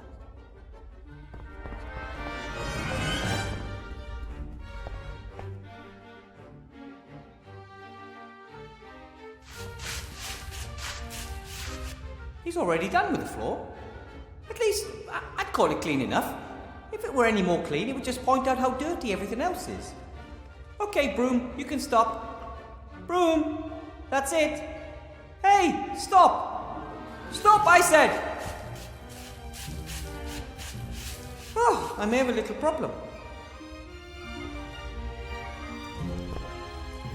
There has to be a way.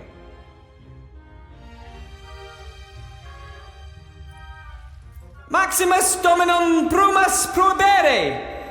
Brumanus eon Domus Comicus Victorus! Nothing. Maybe I'd have more success if I didn't make stuff up.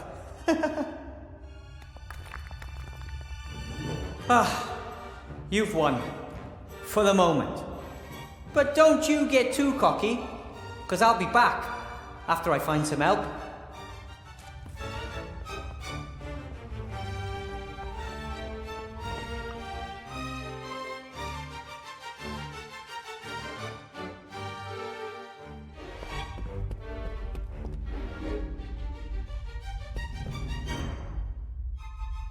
The fire maker is an amazing piece of engineering.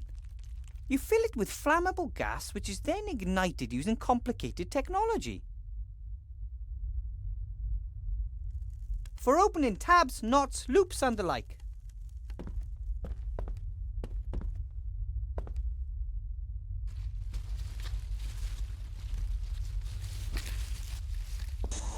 I shouldn't do that too often. The room could fill up with gas. One spark, and we'd have the same result as the devastating spring explosion in Gnome Hole. That was the time that Grandad lived on nothing but beans for 2 weeks, while we were visiting relatives in Gnomegan.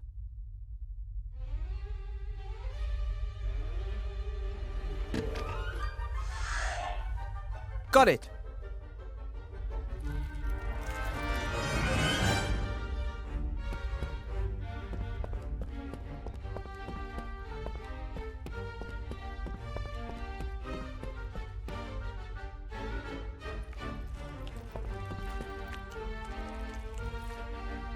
Right then, if this gas isn't flammable, then I just don't know.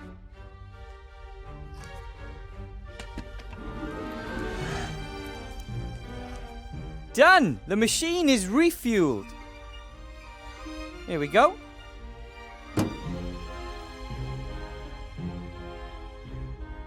No need for a classy non sequitur. No audience, you see. That said, who am I talking to now then?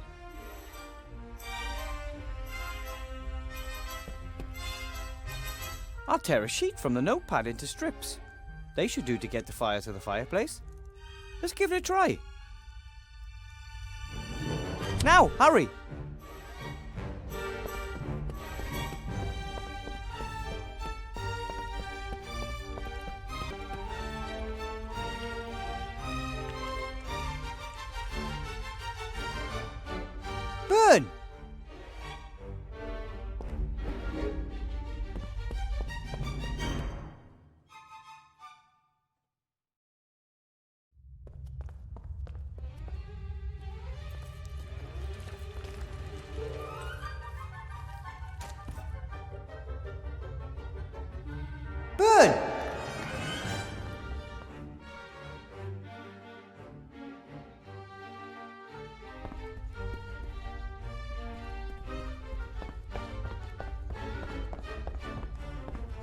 paper, wood. Now the only thing missing is fire.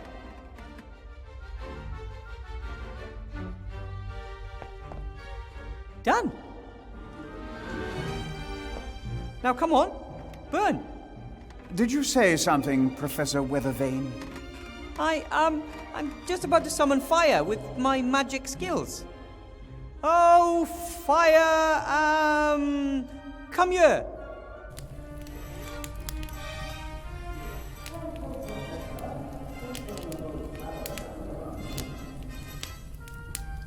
Sorry. The result was great, but how did I summon fire when all I did was wave my wand about? I don't like that. Well, this should be interesting. The flames have turned green and the fire is suddenly cool. I guess it worked. It's not a normal fire anymore. It's cool and can take me anywhere on the Fireplace Travel Network. I guess I just have to think of the symbols that are painted on the plan next to the library fireplace. Owl, worm, and rat. Owl, worm, and rat.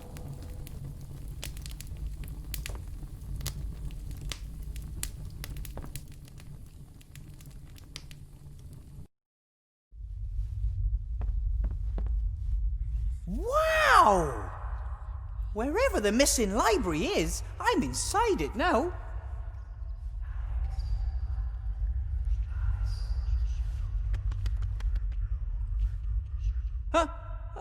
Hello? What is it? What does it want here? My name is Wilbur Weathervane. Who is speaking?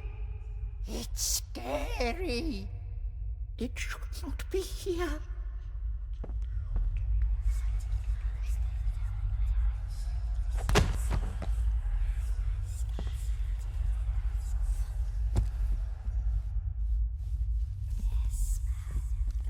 What the?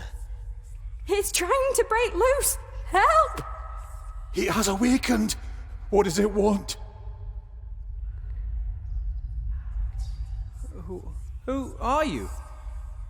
We are books, so, Yes, books. That is the word. And you're alive?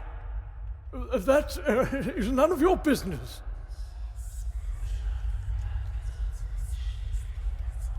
I'm not being funny, but you seem to be pretty confused to me.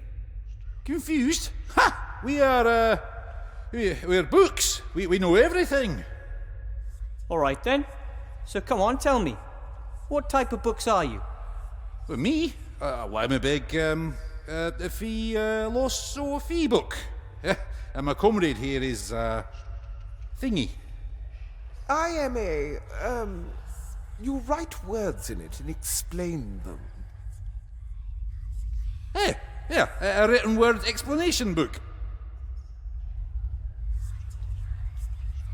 Would you mind letting me get up? It's pretty uncomfortable here. Haha, never. But at some point you'll have to let me get up.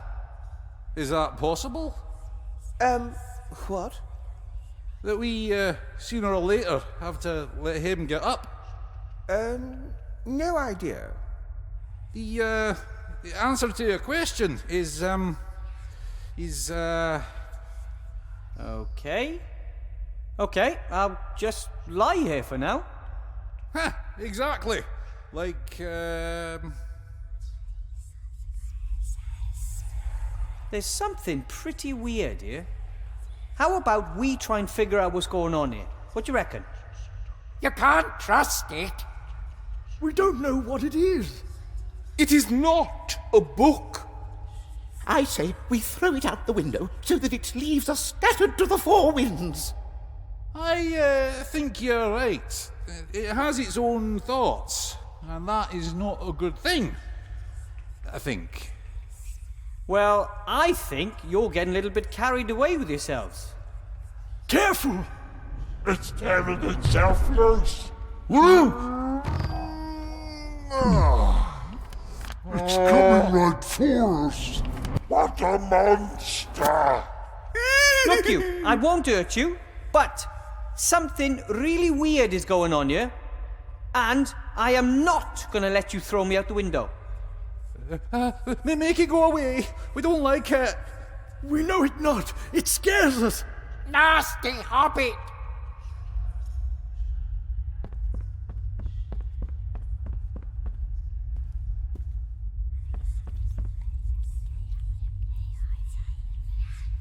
A note. This is a spell. I think it's even... Yes! The fire spell! The most important spell of all to a mage! I finally have it! If it weren't so scary here, the library could be a really nice place. I think it once was. You don't see doilies anywhere else in the school.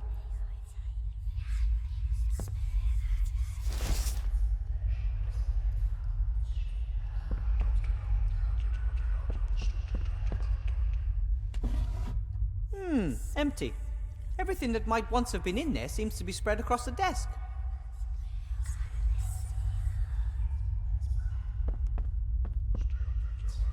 The books have all retreated to the shelves. I don't know which ones attacked me. Listen, I won't hurt you. I've been looking for you. You and the library should come back to the school. Make it go away. It scares us. But I won't hurt you. How can I prove that? Go away! Go away! I think the library goes even further up there. One can hardly see anything because it's so dark, and I don't see a ladder or a stairway that would lead up there. If the librarian wasn't some sort of monkey, I mean an ape, I don't know how he'd get up there.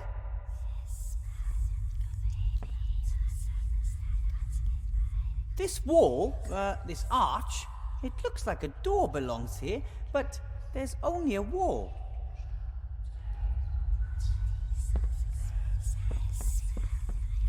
Not sure this desk was meant for students. It might have belonged to the librarian. Looking at the tools, a large part of the work must have been the care and repair of books.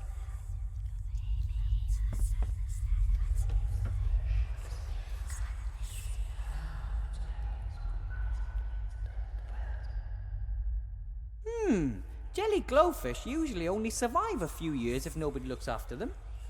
Perhaps the books fed them so they wouldn't have to live here in total darkness. Another book page. I'll take it with me. Oh, this book is in worse than poor condition. The glue has given up the ghost and now several pages are missing. Here's one of the pages. I'll take it with me. If I could repair the book, that might convince the other books that I mean them no harm. I would have to sew the missing pages together and then glue them to the book spine. Dum-de-doodle-oo. Huh? Do you know anything about book repair? I know everything. You have to sew the pages together, right? A few at a time. Correct. The so-called quires. And these quires are then glued to the book? Correct. For which you need wheat starch paste. I don't have any of that. Alternatively, alchemically manufactured adhesives or some natural products, such as troll snot, can be used. Troll snot? Correct. Troll snot forms the basis of many industrial adhesives. Thank you for this valuable and somewhat disgusting information. Cheers. Just one sheet missing. Once I have that, I can fix the poor book in the library, and hopefully the other books will accept me as a friend. I need wood for a fireplace, and instead of burning books or a shelf, I'd rather have something that no one seems to use.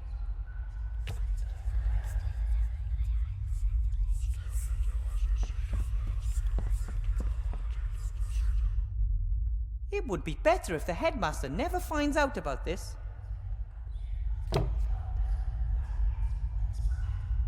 One or two blank sheets of paper out of my notepad should be enough.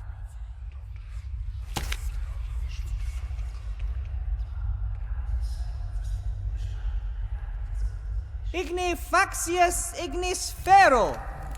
I'm slowly getting the hang of this. What did it do? It summoned the Red Devourer. That was the last of the fireplace travel powder, but I think it was enough.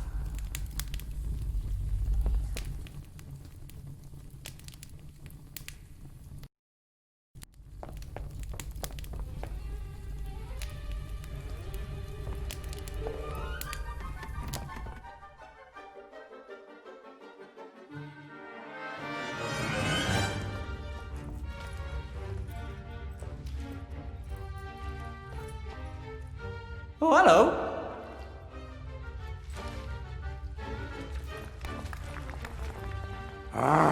Why have you always got to be in my face?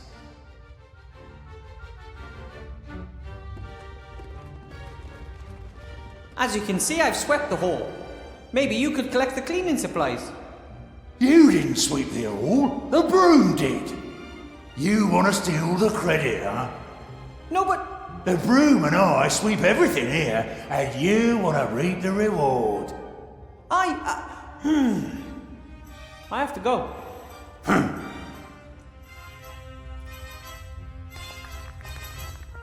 Look here, isn't it pretty?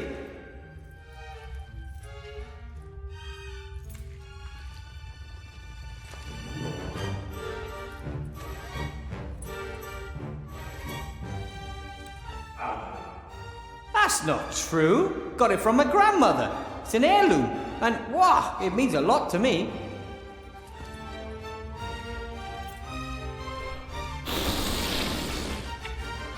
Thank you for showing it to me. Ha ha! I tricked you. I wanted your snot in the cloth. Oh, wow. You're so great. Snot. Not you.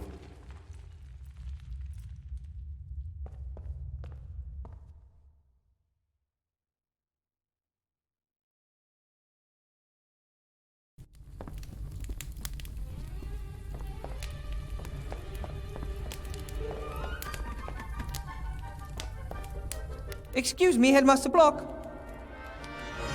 Yes?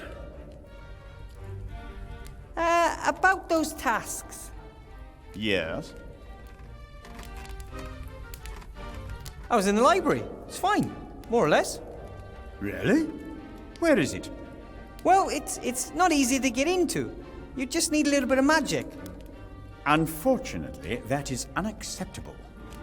The library is a room like every other room in this building, and it has to live with the fact that staff and students may want to enter it in the conventional manner. Through the door. But how? I do not care how. Get the room back, Professor. And then I can finally return this loose page to where it belongs. I have some good news from the entrance hall. The fight against the dirt has been won. Very well. However, what is your position on enchanted items?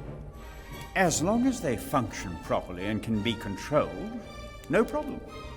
Then there's one more little thing I still have to do. What I wanted to... That note you have there, it looks like a page from a book. Yes, indeed. It's an incomplete travelogue.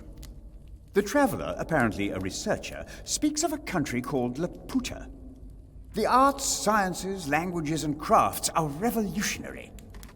Very exciting concepts, but unfortunately, the book is incomplete. If you give me the page, I might be able to find the rest of the book for you. Thank you. I'd like the whole story. I'm sure the tale will end well and will serve as a role model for us. Here, take it. Ta!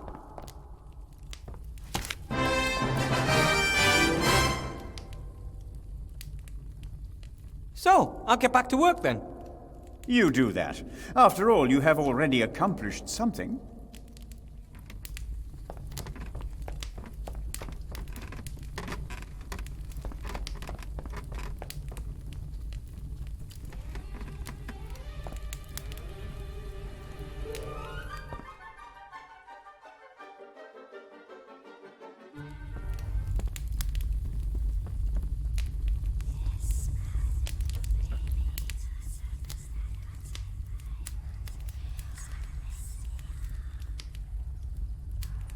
I could pull the thread through the hook at the end of the bone and use it as a kind of a needle. It worked! And I can even sew! Mum showed me while Dad was teaching Sydney how to weld.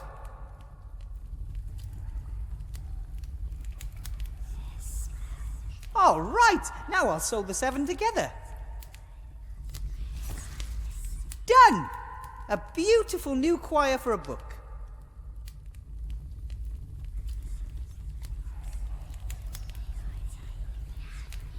Better to use the glue with the spine. Otherwise I'd make a gross sticky mess.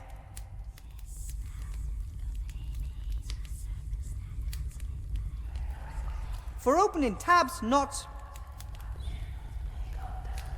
All right, I'll smear a little troll snot along the spine. Ugh. And then I'll carefully glue the choir in. Done! As good as new.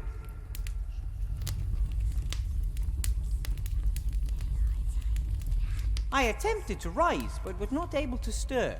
For, as I happened to lie on my back, I found my arms and legs were strongly fastened on each side to the ground.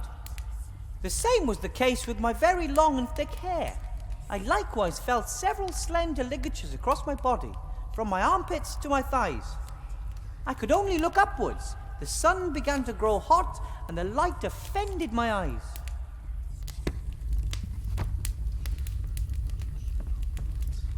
You can read me? Well, of course. You are actually one of my favorite books. Read on. You mean you can? Books cannot read. We have to be read. When no one reads us, our stories fade and we forget who we are. Oh, that is so sad. I would love to help you all, but I've so much to do and I can't possibly read you all. Reading books is ancient magic. You can travel to foreign places, the past and the future. What does that mean? There's always time for a good book. Well, okay then. Who wants to go first? Me, pick me. It was the best of times, it was the worst of times. It was the age of wisdom, it was the age of foolishness.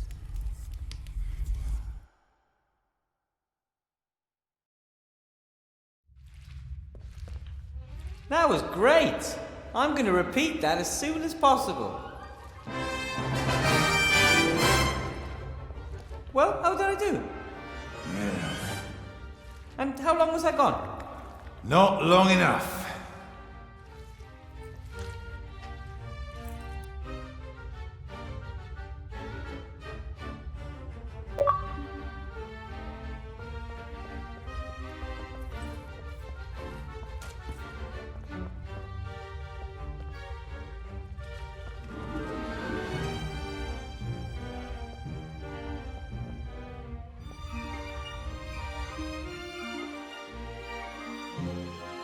Wow! It looks like this library has finally returned to life.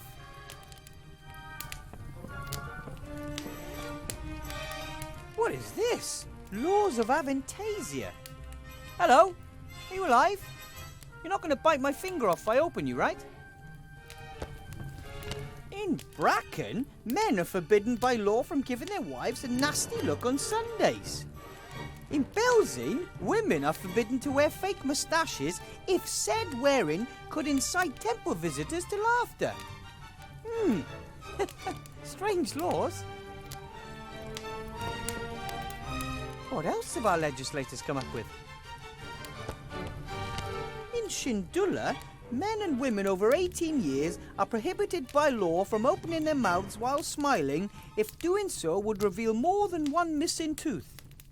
Oh, come on. No one could really come up with this stuff. These are the silliest laws I've ever heard of. In Seastone, public employees under 1.5 meters in height are not allowed to work at heights of more than 3 meters. I take it all back. This book is coming with me.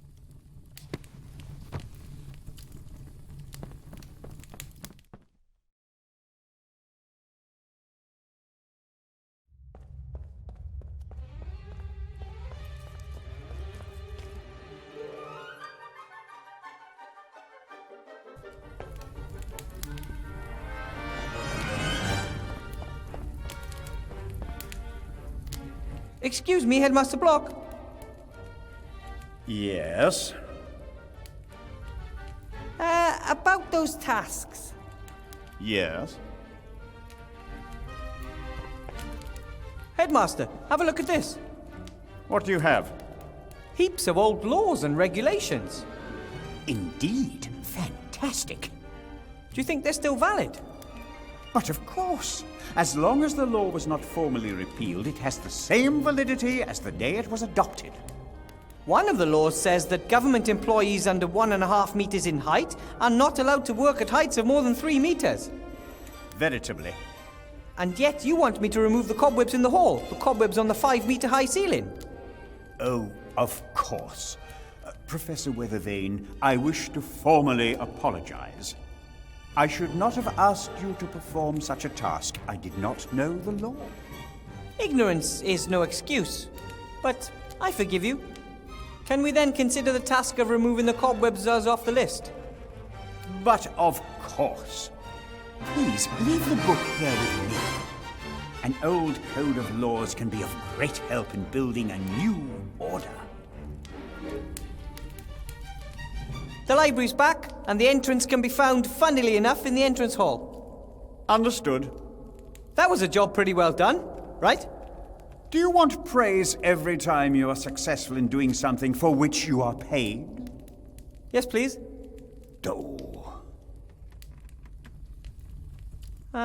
What I wanted to... So, I'll get back to work then. You are doing amazingly well.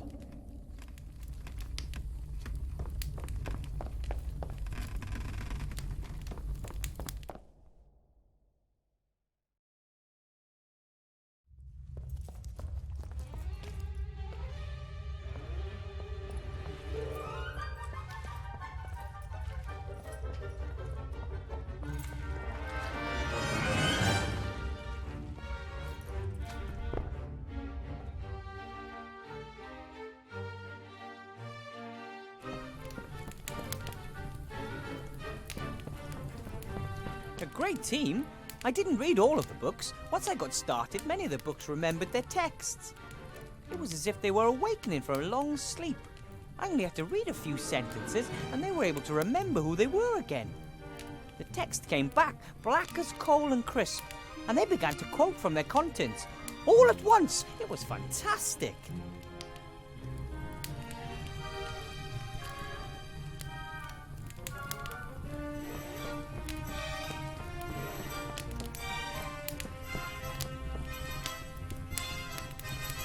Oh, what happened to these books?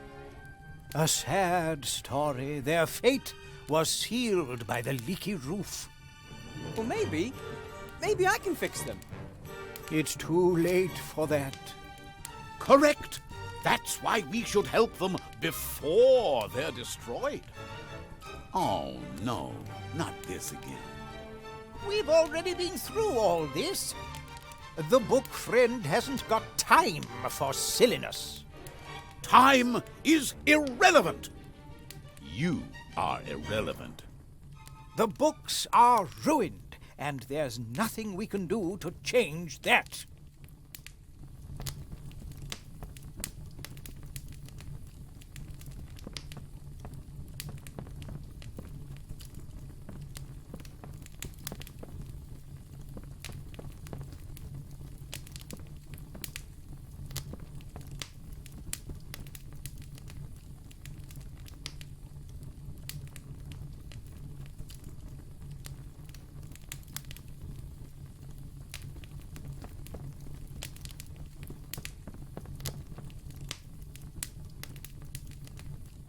Hello?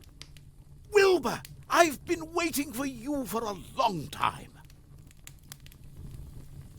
You've been waiting for me? Of course, for many years, since way back then. But I don't think I've ever seen you before. You didn't. Of course you have. Many years in the past. It just hasn't happened yet. Who are you? Call me Emmett. Emmett, the Book of Time Travel. Alternatively, Emmett the Scatterbrain. I know everything there is to know about time travel. Captain Nate travelled back in time. He had an amulet from the Archmage. But our bewildered friend here thinks you can just zip around the time stream without the use of any magic at all. Just into the past. The future isn't written yet. Have you never heard of the word paradox, eh? If it were possible, we could save those poor books from being soaked through. I have to go. I have important things to do. Take your time.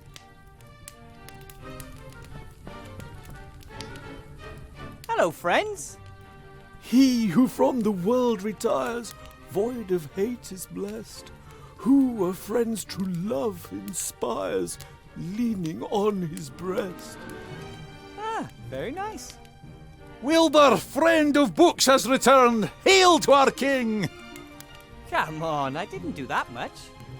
It is a kingly act to assist the fallen. You seem to all be doing well again. Oh, we have so many stories to tell, so much knowledge to share. Tomorrow, I'll bring my students here. They could use a few good books. And we could use them.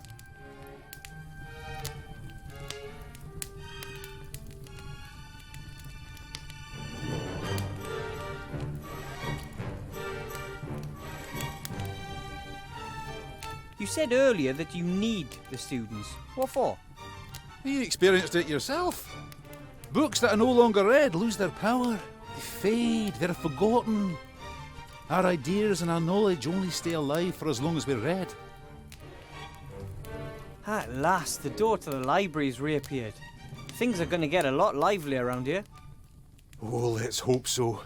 We don't want the library to be so ashamed of us that it hides again. Is that why it disappeared? Philosophy books that can't hold a thought. Dictionaries almost speechless. Travel books that have lost their way. We were not a collection one could be proud of. Are all you books alive, then? No, even here there are books that cannot emanate magic. Some books stay dead, no matter how often you read them. Oh, I had a math book in school once. It was just like that. Mm-hmm, I can imagine.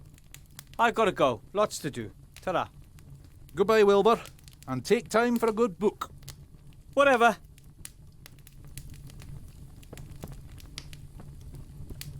And you? Who are you? From the spirits that I called, sir, deliver me. Aha! A suitable book. The Sorcerer's Apprentice. Tell me, how did the apprentice get rid of the enchanted broom in the book again? Back now, broom, into the closet. Be thou as thou wert before, until I, the real master, call thee forth to serve once more. Back now, broom, into the closet. Be thou...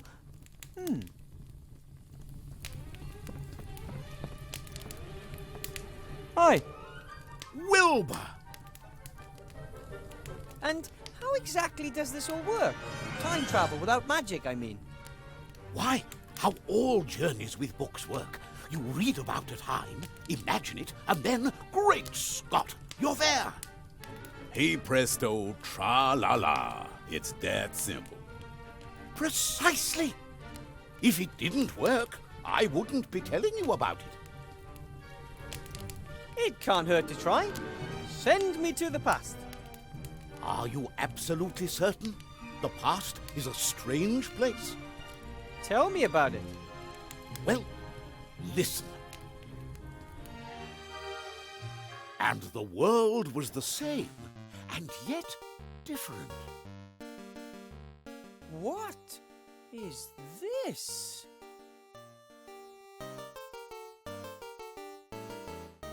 Hello? Can you still talk? What do you mean, still? We've always been able to speak. We are living books. And you are? Wilbur. From the future. Naturally. Tell me. Why does everything suddenly look so strange in here? Strange? What do you mean, strange? It's never looked any different. But it did. In my time, it was all much sharper and somehow more detailed. Oh, so things look sharper in the future. Yes, it feels a little harder to move about too. Have you suffered a knock to the head recently, my young friend? Perhaps you should consult a medicus. Those books in the corner there, how long have they been like that? A tragic story. A few years ago, somebody was supposed to repair a hole in the roof, but they forgot. That's why I'm here. I just don't think I've travelled back far enough. You don't say. A book about time travel sent me here. Where is it? He never shut his flap about his crazy theories, so we took care of it. I'm just going to take a little look around here. Please yourself. There's no trace of the librarian at this point in time either. Burying a book underneath its peers. How could you? What the others did to you wasn't very nice. Books are very stubborn. Once you've written something in them, it's very difficult to change their mind. It actually worked! I'm really here! That can't be disputed, but what worked? Time travel, whatnot. You sent me back to this point in time. It worked? Great Scott! It worked! I always knew it would! Send me a few more years into the past. Please. How do I do that? Well, you tell me about the past, and I imagine exactly what it was like. I see. All right, then. A few years ago, things were very different around here.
Here's a few broadhead nails.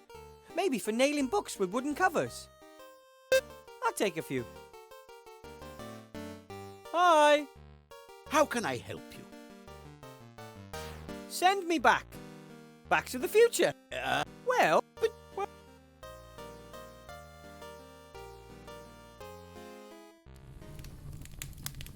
oh, that's better.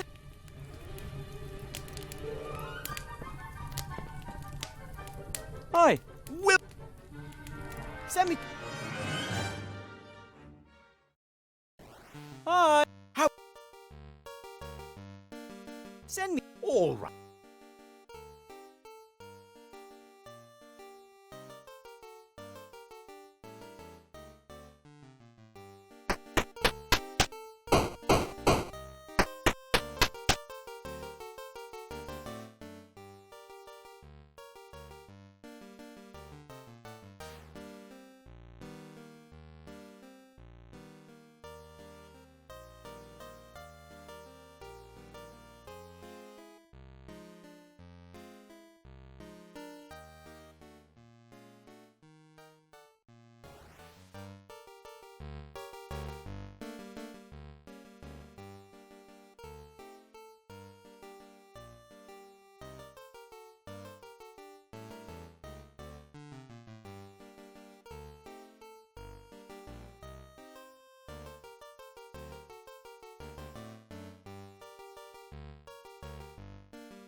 What's this?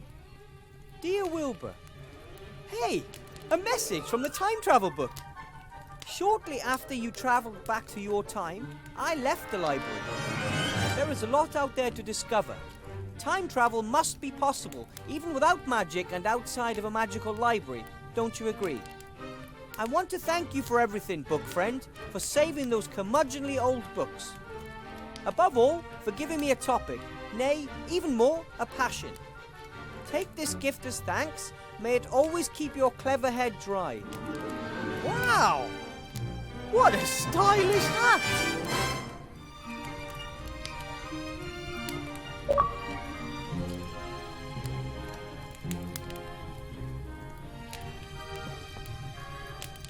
Old but not rotten. I wonder if they can remember that I saved them. They don't know that they would have rotted without my help. For them, it never happened. The fire is once again an ordinary fire. I don't know how long I sat in front of it and read. It must have been a long time, and yet it flew by. I think for the troll and the others, I was probably only gone a few minutes.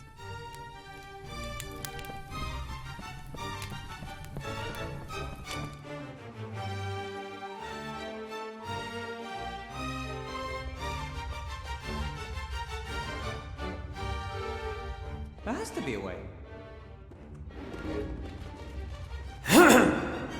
Back now, broom, into the closet. Be thou as thou wert before. Oi! I said into the closet. Ah, well, at least that nightmare is over and the entrance hall is swept. Now I can go see Headmaster Block.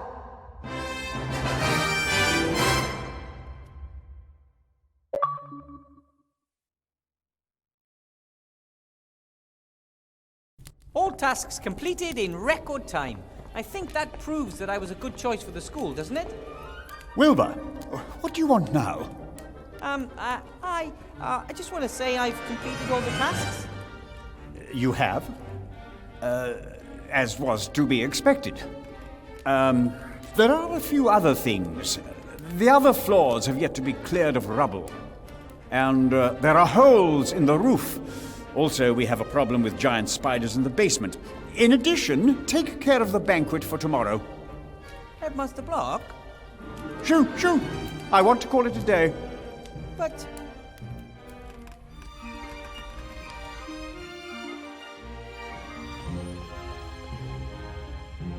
it's impossible for me to finish by tomorrow. Impossible? Impossible? I thought nothing was impossible for Mr. Gnome. You and the council leader, you two will never get away with this. All floors, the roof, the basement, and the food before tomorrow morning. You come up with a way to get it done. What do you say to that?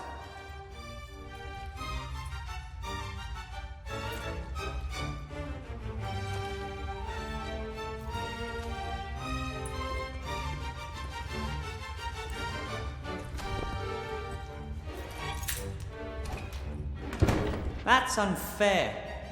Nobody could do all these tasks alone. I don't even need to try. I'd best go into town and talk to Remy in the inn. Maybe he'll know what to do.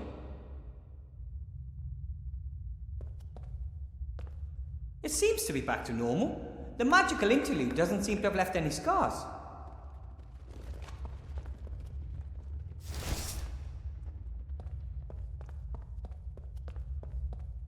Something's weird here.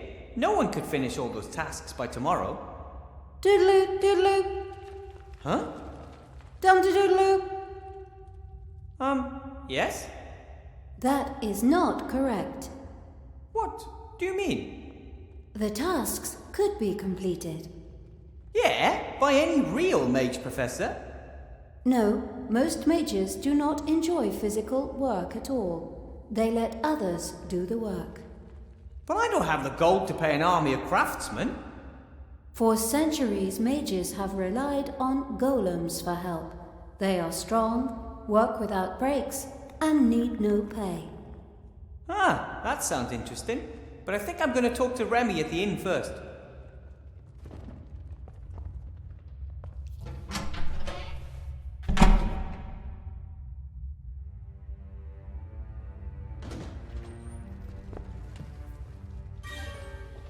Lock the door. Very well, Headmaster Block.